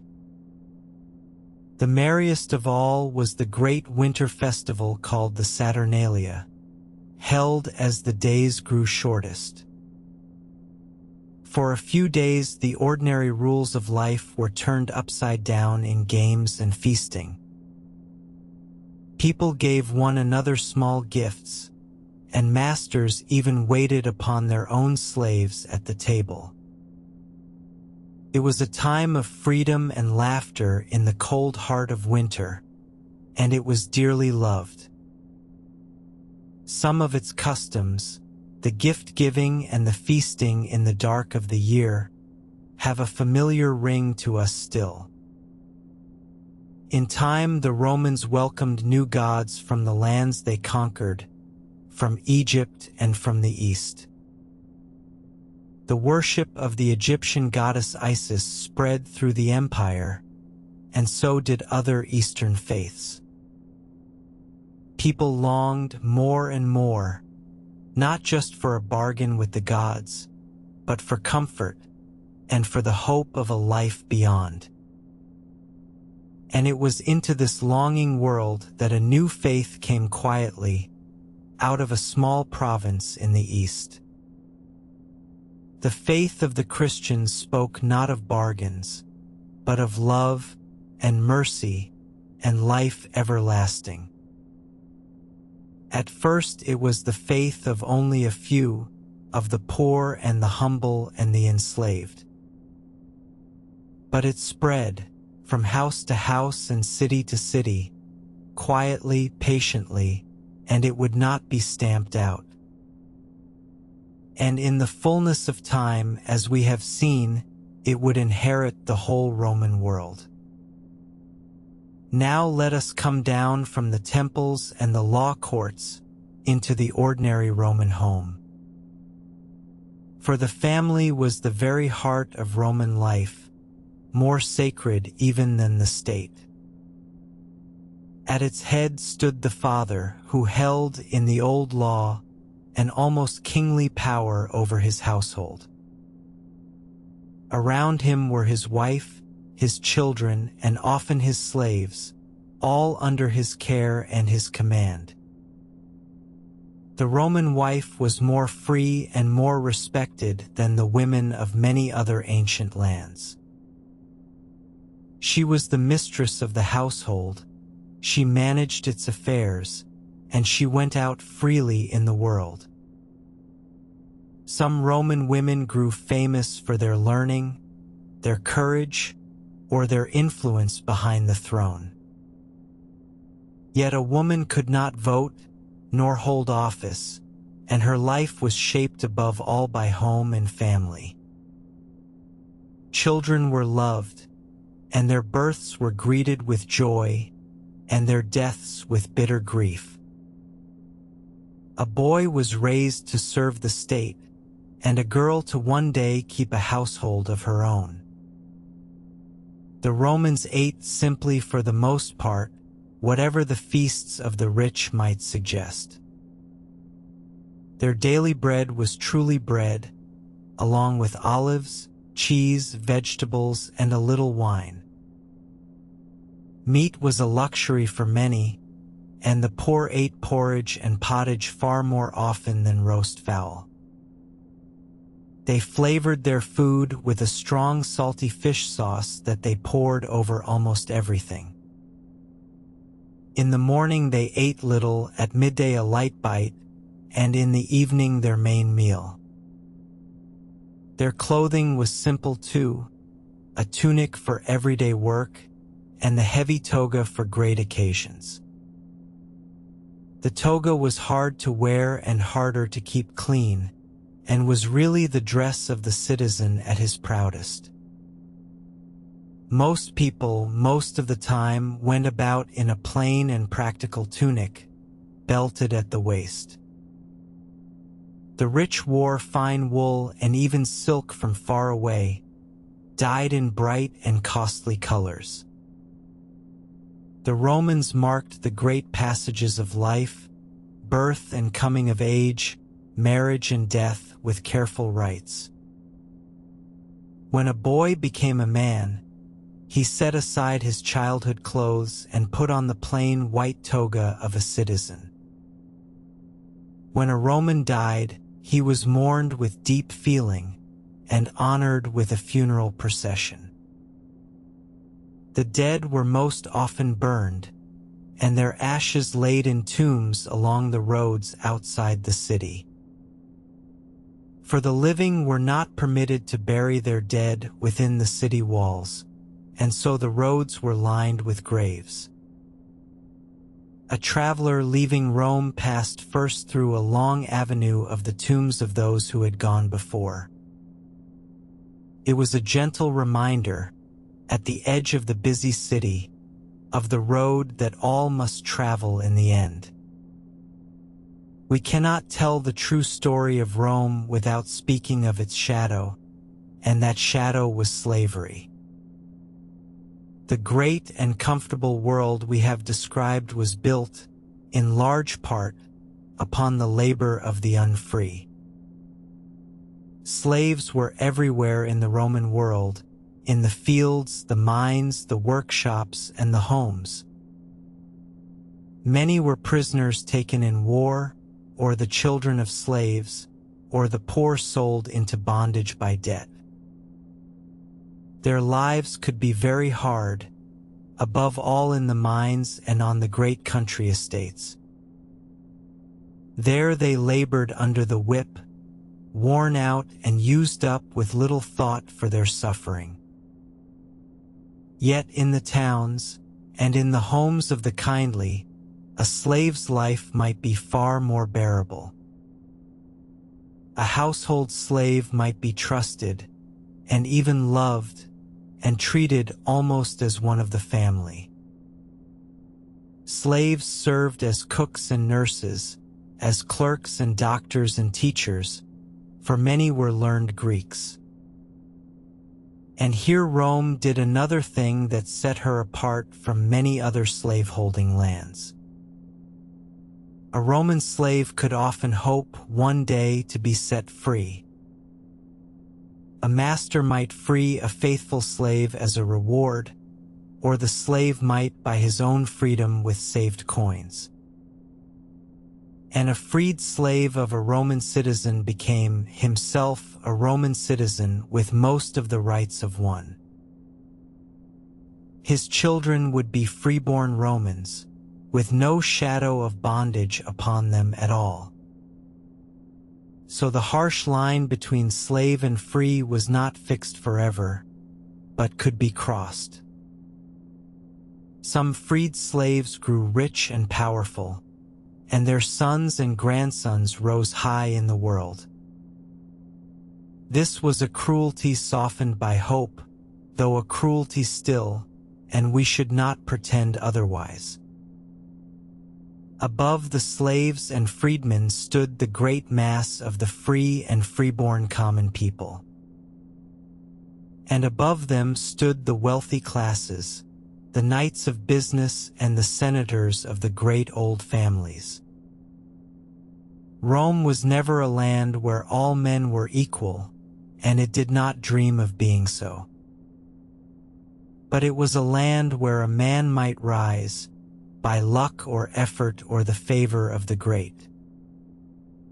And the promise of that rise, however faint, helped to bind the whole vast society together. Let us end our look at Roman life with the pleasures that filled the people's leisure. For the Roman people, above all the crowds of the great city, loved their holidays and their shows. A wise emperor knew that to keep the people content, he must give them two things above all. These were bread, to fill their bellies, and games, to fill their idle days.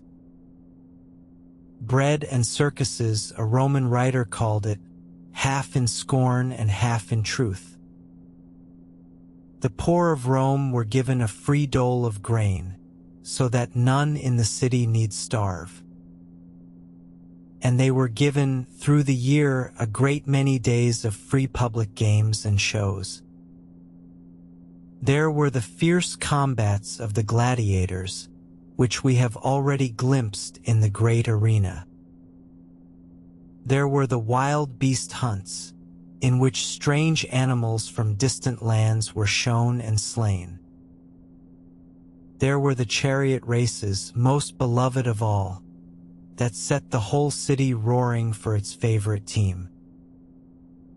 A Roman might follow his racing colors as fiercely as men follow their teams in our own day. There were plays in the theaters, comedies and tragedies, mimes and dances and songs. And there were the great baths, open to all for a tiny coin, where a man might pass the whole afternoon. The baths were far more than a place to wash. They were the meeting place of the city. There a Roman would exercise and bathe and be rubbed with oil and scraped clean again. He would meet his friends and hear the news and do his business and eat a little and rest. For all its cruelties and its inequalities, Roman life had a great ease and a great sociability to it. The Romans lived much of their lives out of doors, and in company, in the forums and baths and streets. And so, at the height of the empire, an ordinary Roman in a great city lived a life of remarkable comfort. He had clean water and public baths and free bread and free entertainment and the protection of the law. No people would live so well again in some of these things for well over 1,000 years after Rome fell. It is worth remembering all of this height of comfort and order, as we now turn to watch it fade. For the fall of Rome was not the fall of a monster, but of a whole rich world of ordinary human life. Let us lift our eyes now from the city of Rome and look out across the whole of her great empire.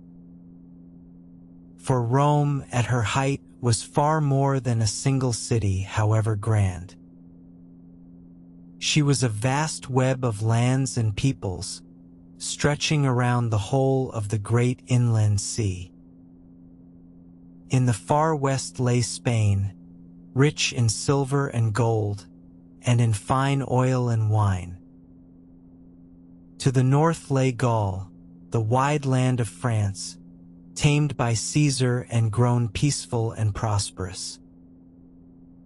Beyond the narrow sea lay Britain, the cool and misty island at the very edge of the Roman world. Across the water to the south lay the province of Africa, whose golden grain helped to feed the city. And Egypt, ancient beyond all reckoning, was the greatest breadbasket of them all. Each year the grain fleets sailed from Egypt to Italy, and upon them the city of Rome depended for its very bread. To the east lay Greece, and the old and wealthy lands of Asia, full of ancient cities and learning. And beyond the eastern frontier lay Rome's great rivals, first the Parthians, and later the Persians. Each of these many lands kept much of its own character, its own tongue, its own gods and ways. Yet over them all lay the same Roman peace, the same roads, the same coins, the same law. A merchant might travel from Britain to Syria and use the same money in every market along the way. He might sleep safe at inns along the great roads, guarded by the same soldiers under the same emperor. This vast and peaceful market was the wonder of the age, and trade flowed across it in a mighty tide. From the east came silk and spices, gems and perfumes, ivory and rare and costly things. Some of that silk had traveled hand to hand all the way from distant China along the long Silk Road. The Romans paid for these luxuries in gold and silver, and the coins of Rome have been dug up in far-off India. From the north came amber and furs and slaves, and the strong fair-haired warriors who served in the legions. From Spain and Africa and Gaul came the plain and needful things, the grain, the oil, the wine, the metal. In every province, Roman towns grew up with their forums and baths, their temples and theaters. The children of conquered chieftains learned Latin and studied the Roman poets and dressed as Romans. By this the empire was slowly bound together, not by force alone, but by a shared way of life. A man in Gaul and a man in Syria, though they had never met, were both now Romans. And for 2 long centuries, this immense and varied world lived together in a peace it had never known before. It was not a perfect peace, and it was kept in the end by the sword. But it was peace, real and lasting, over lands that had known nothing but war for 1,000 years. No wonder that those who lived within it could scarcely imagine that it might ever end. Let us speak now of the minds of Rome and of the words they left behind them. For the Romans were not only soldiers and builders and lawmakers, they were writers too. Much of what they wrote has been lost in the long centuries, but much, by good fortune, remains. And through those surviving words we can still hear the Romans speak across the gulf of time. In the last days of the Republic there lived a man named Cicero, the greatest speaker Rome ever knew. He was a lawyer and a statesman, and his speeches were famous throughout the Roman world. He wrote also on friendship, on old age, on duty, and on how a good man ought to live. His letters have survived in their hundreds, and in them we hear a living voice, worried and witty and human. Through Cicero we can almost sit in the Rome of Caesar's day and listen to its hopes and fears.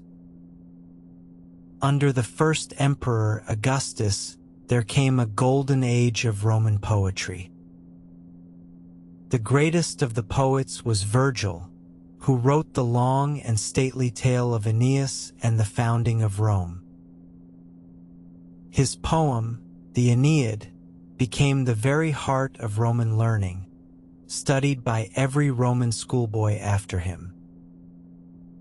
There was Horace, who wrote short and graceful poems on wine and friendship and the passing of time. He it was who taught that we should seize the day and enjoy the present hour while it is ours. There was Ovid, who spun the old myths of gods and heroes into glittering and clever verse. There were historians, too, who set down the great story of Rome for those who would come after. One of them, named Livy, told the whole tale from the founding, with all its legends and its heroes. Another, named Tacitus, wrote of the darker days of the early emperors with a sharp and bitter pen. Through his eyes we see the cruelty of a Nero and the fear that hung over the imperial court. And there were the thinkers who asked how a person ought to live and to face suffering and death. Chief among them were the Stoics, who taught calm acceptance of whatever fate might bring. We have met their greatest voice already, the Emperor Marcus Aurelius, alone with his quiet thoughts. Another Stoic named Seneca was tutor to the young Nero and wrote wisely on how to live and die. And another named Epictetus had once been a slave, yet became one of the wisest teachers of them all. He taught that no master can truly enslave the mind of a man who is inwardly free. These Roman words and thoughts did not die with Rome, but were copied and treasured and read again. For long centuries, quiet monks in cold northern lands copied them out by hand, and so preserved them. And because of that patient labor, we can still open a book and hear a Roman speak to us tonight. It is a strange and wonderful thing, this bridge of words, thrown across 2,000 years of darkness. Let us tell now one last story out of the days of the Republic, a story of the unfree.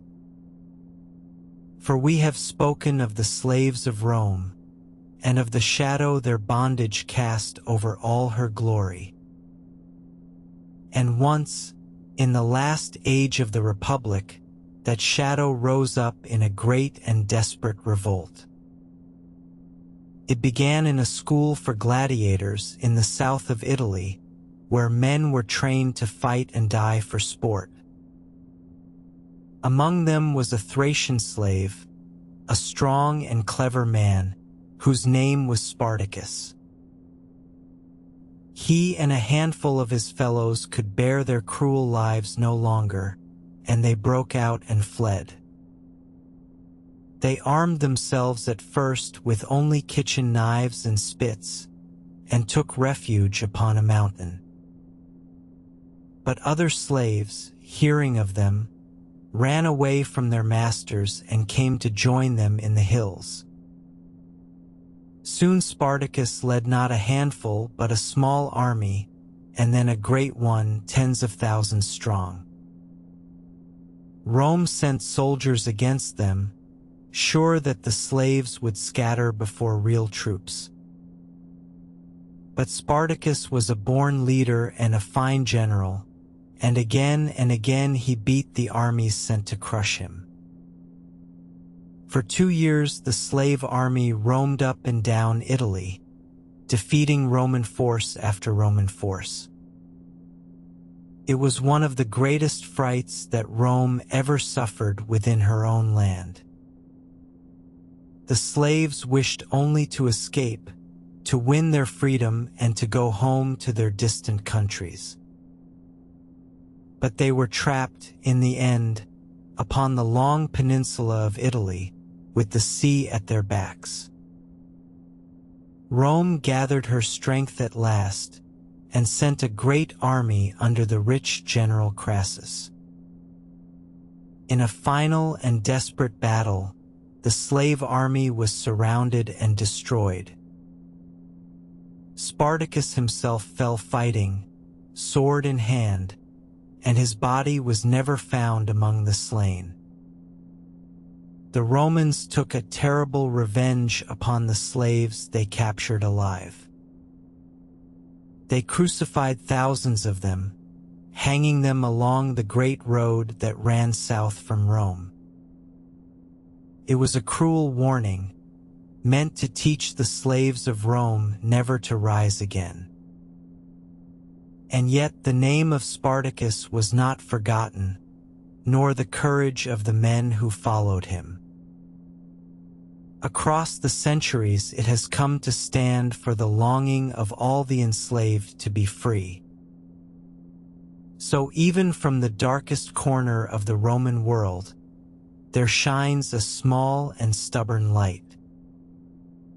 It is right that we remember it here among the tales of emperors and of glory. For the story of Rome is not only the story of the mighty, but of all the countless souls who lived beneath them.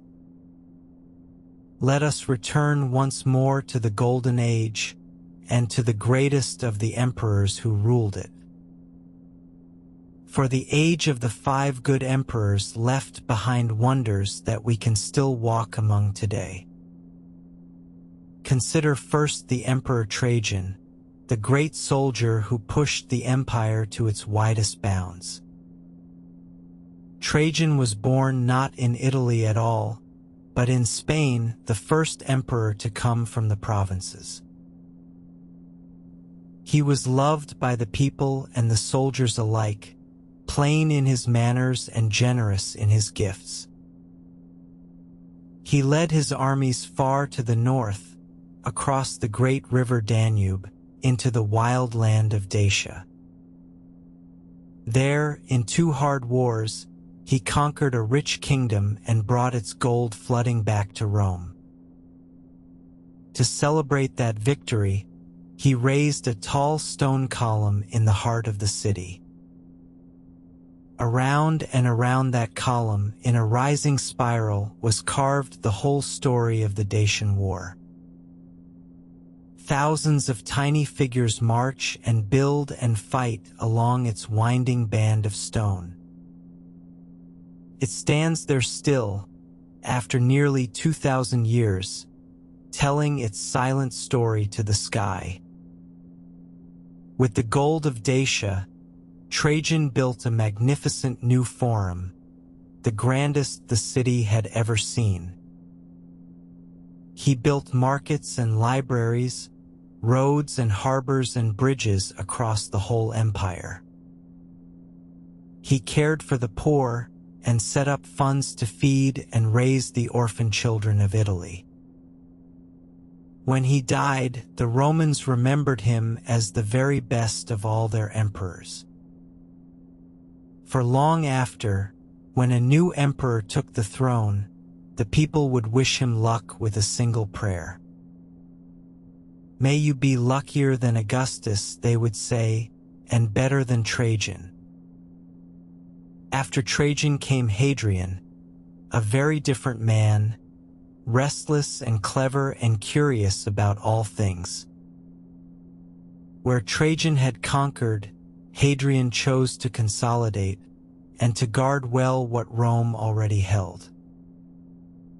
He spent much of his long reign not in Rome, but traveling the vast empire from end to end. He walked the frontiers and inspected the legions and saw with his own eyes the lands that he ruled.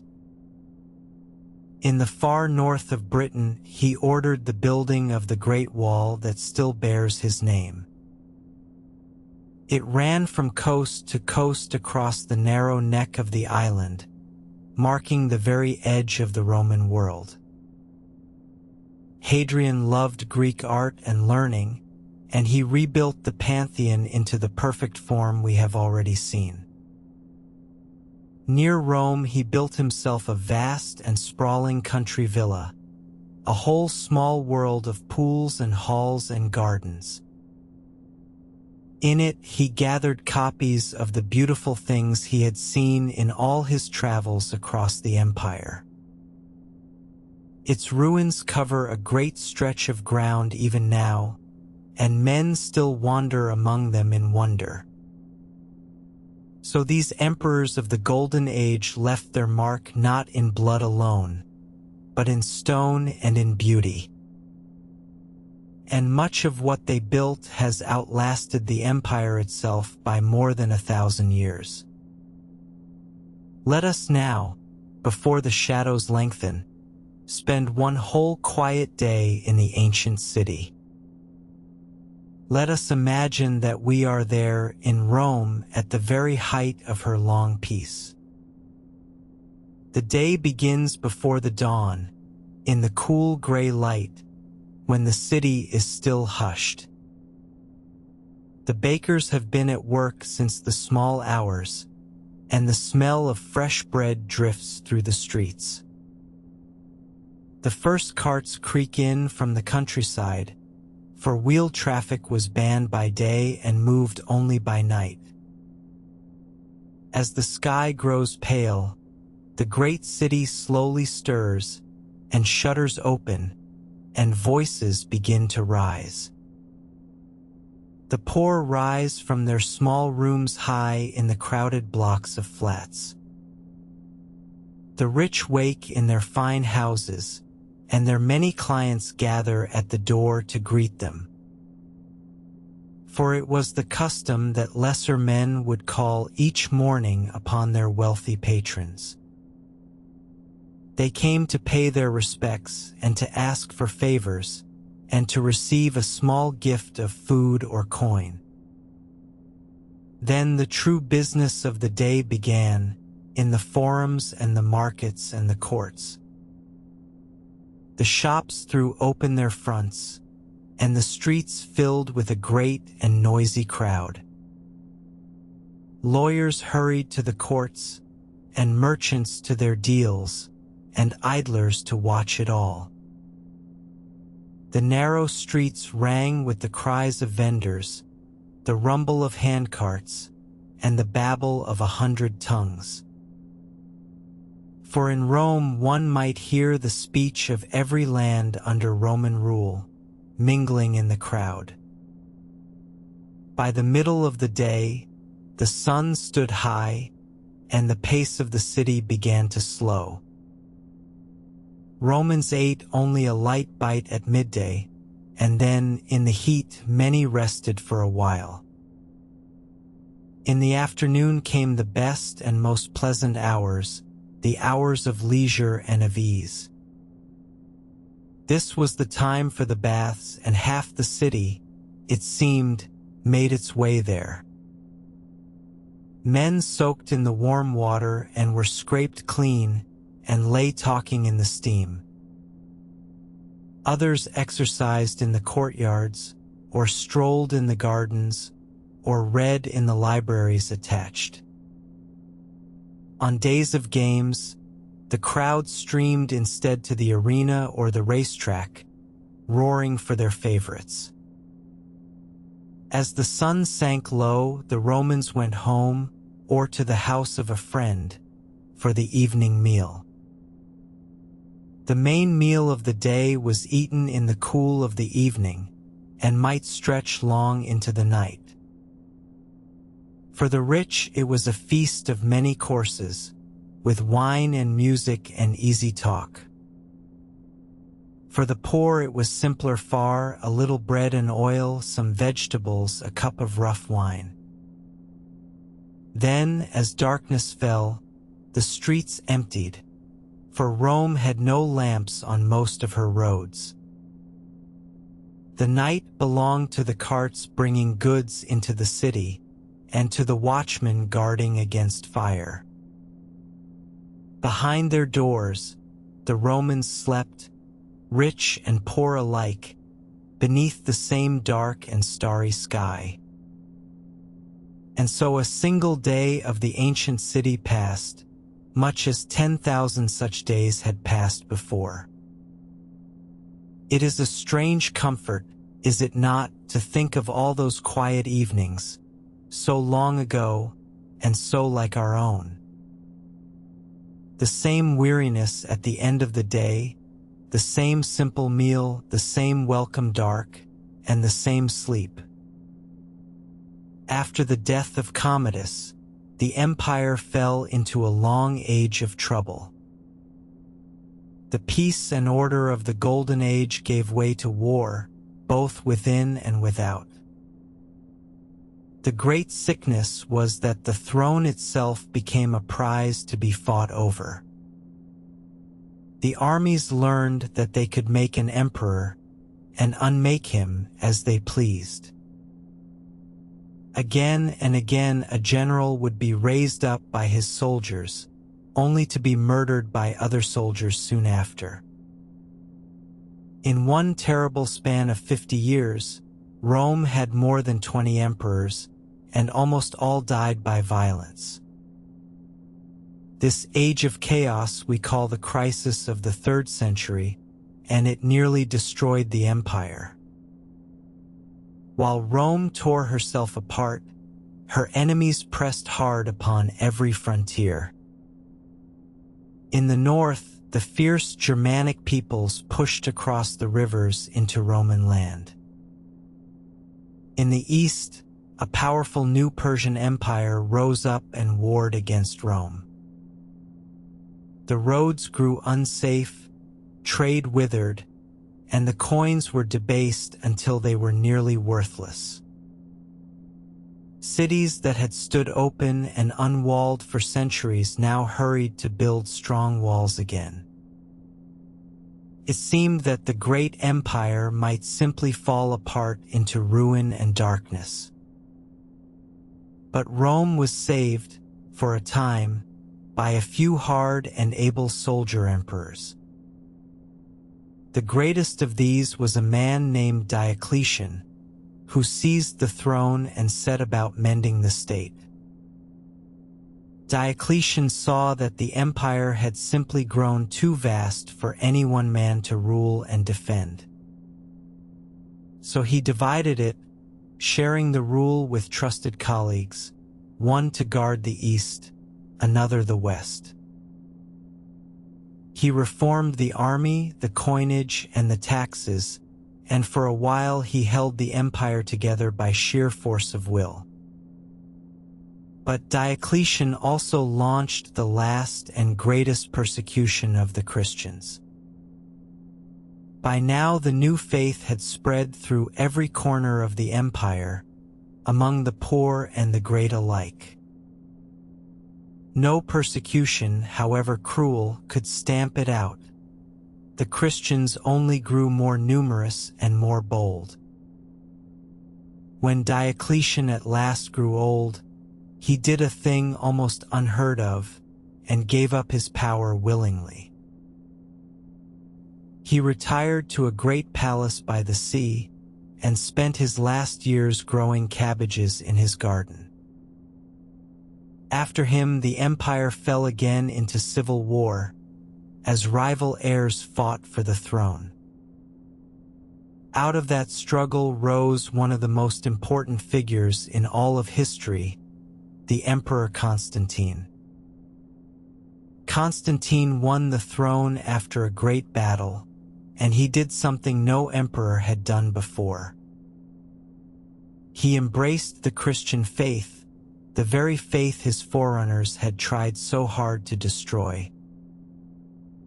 He declared that Christians should be free to worship as they pleased, and he favored their church. Under Constantine, the faith of a persecuted few became the faith of the emperor himself.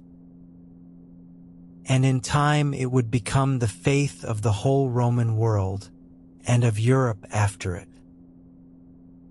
Constantine also built a great new capital in the east, on the site of an old Greek town.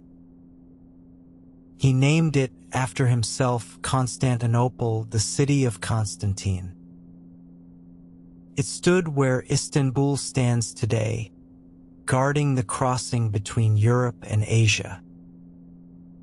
This new eastern capital would long outlive the old city of Rome herself. For after Constantine, the two halves of the empire, east and west, drifted ever further apart. In time they became two separate empires, each with its own emperor, sharing little but a name. The eastern half was the richer and the stronger, its great cities old and full of gold. The western half, with Rome at its heart, was poorer and lay open to the enemies of the north. And now those enemies came no longer in raids but in whole nations on the move.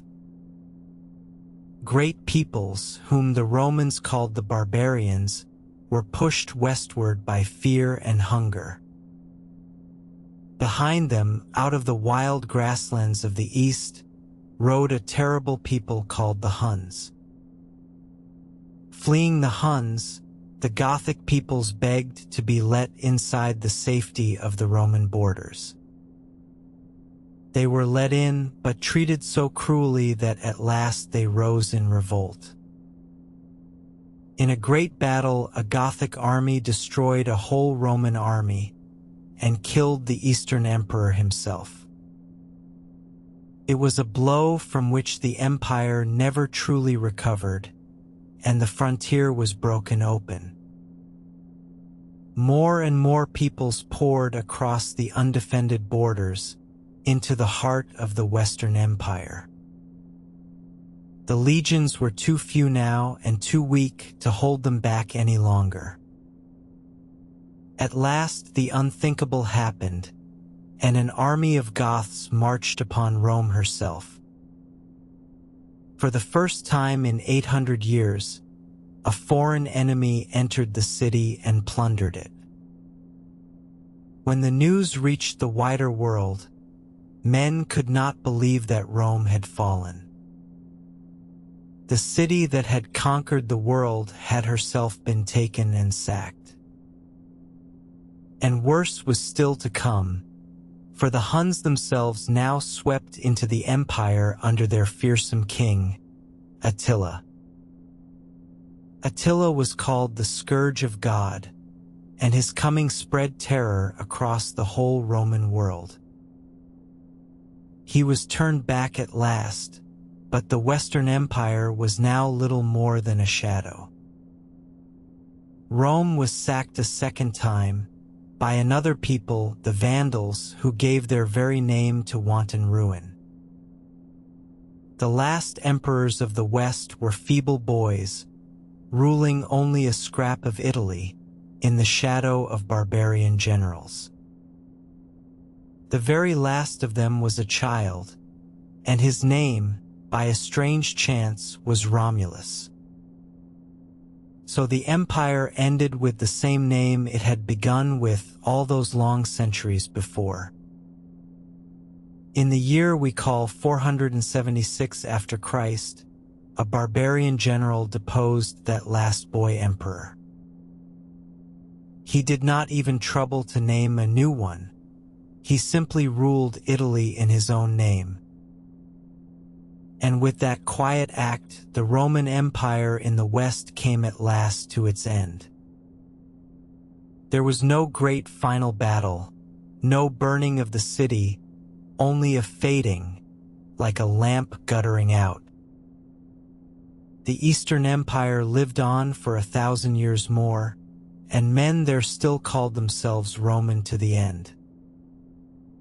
But in the West, the age of Rome was over, and a new and darker age began. And yet, even as the Western Empire faded into the dark, we must remember one great truth. For only half of the Roman world had fallen. The other half lived on and would live on for 1,000 years. While the West crumbled beneath the weight of the invasions, the East stood firm and unbroken. Its heart was the great new capital that Constantine had built, the city of Constantinople. That city was rich and old and mighty, and guarded by the strongest walls in all the world. Behind those walls the Roman state endured, when Rome herself had passed into the hands of strangers. The people of the East still called themselves Romans, and called their empire the Roman Empire. We, looking back, often give it another name and call it the Byzantine Empire after an older town upon its site. But they would not have known that name nor answered to it. They were Romans and knew themselves so. They spoke Greek more than Latin, and their ways slowly changed over the long centuries. Yet they kept the Roman law, the Roman titles, and the unbroken line of the Roman emperors. For a time it seemed that the whole empire might even be won back and made whole again. A great Eastern emperor named Justinian dreamed of restoring Rome to her former glory. His armies reconquered Italy and Africa and part of Spain, and for a while the dream seemed real. It was this same Justinian who gathered all the Roman law into the great code that outlived him. And it was he who raised, in Constantinople, a church so vast and so beautiful that men wept to see it. For nearly 1,000 years it was the largest and grandest church in all the Christian world. But Justinian's reconquest did not last, and Italy soon slipped away again into other hands. The Eastern Empire drew in upon itself and fought century after century simply to survive. It was beset on every side by Persians and by Slavs, by Arabs and by Turks in endless war. Again and again it seemed that Constantinople must surely fall, and again it held. For 1,000 years those great walls kept the enemy out and kept the old Roman world alive within. And through all those centuries, the East preserved the treasures of the ancient world. The books of the old Greeks and Romans were copied and kept safe in the libraries of Constantinople. When the West had forgotten much of its own learning, the East remembered and guarded the flame. At last, after 1,000 years, the great city fell, taken by the Turks after a mighty siege. The final Roman emperor died fighting on his own broken walls, sword in hand, like the soldiers of old. And with his death, at long last, the Roman Empire, which had begun with Augustus, came truly to its end. It had endured in one half or the other for very nearly 1,500 years. Few things that men have ever built have lasted half so long, and perhaps none has been so mourned. And yet, though the empire fell, Rome did not truly die. For an empire is more than an army and a border. It is also an idea and a way of life. And the idea of Rome long outlived the soldiers who had once defended her. Her language, Latin, lived on and grew slowly into the tongues of Italy, France, and Spain. Even the words you are hearing now are full of Latin, carried down across the centuries. Her law lived on, that great and careful system of justice, and shapes the laws of many nations still. Her roads remained, and men traveled them for 1,000 years, and built new roads along the same old lines. Her arches and her domes and her columns were copied again and again, in every age that followed. The very shape of our grand buildings, our courts and banks and churches, still echoes ancient Rome. Her faith, the Christian faith she took up at the last, spread across all of Europe and beyond. And the memory of her greatness haunted the dreams of kings for more than 1,000 years.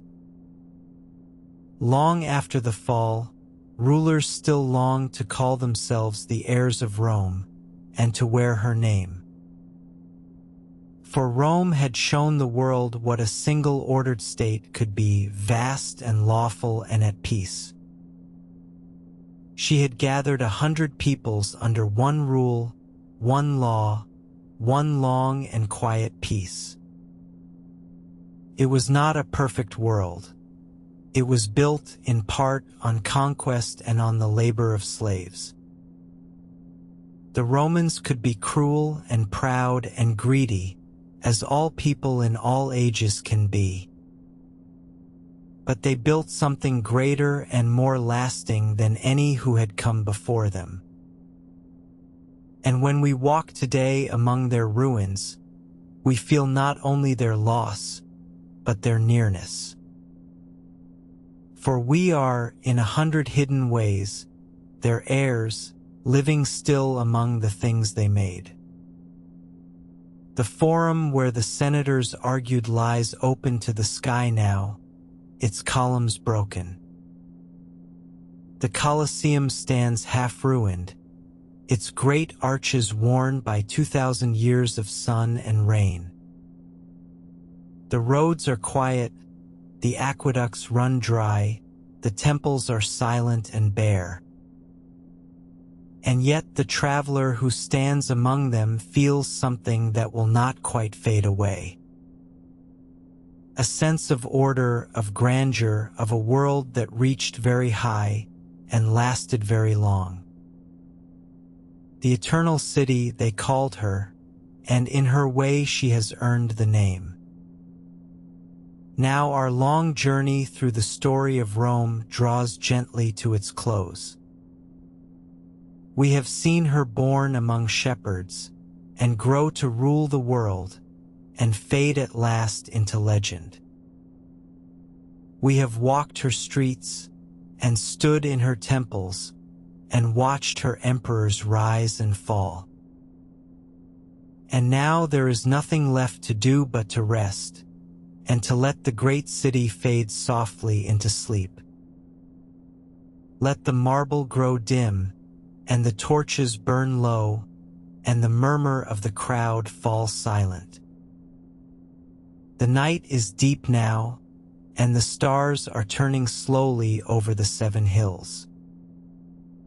The river runs on in the dark, as it has run for 3,000 years, patient and unhurried. And the old city sleeps, wrapped in her long memories, beneath the quiet and eternal sky. Let your breathing grow slow, and your thoughts grow still, and your body grow heavy and warm. There is nothing more you need to think of tonight, and nowhere you need to be. Let the story carry you down, gently, like a boat drifting softly on the dark and easy river.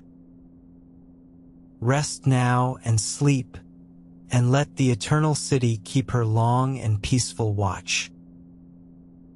And if you are still awake, and not yet ready to let the night go, another story will be waiting quietly on your screen when this one ends. Sleep well, and may your dreams be gentle, and may you wake in peace. Good night and good night, from all the long and quiet ages of Rome.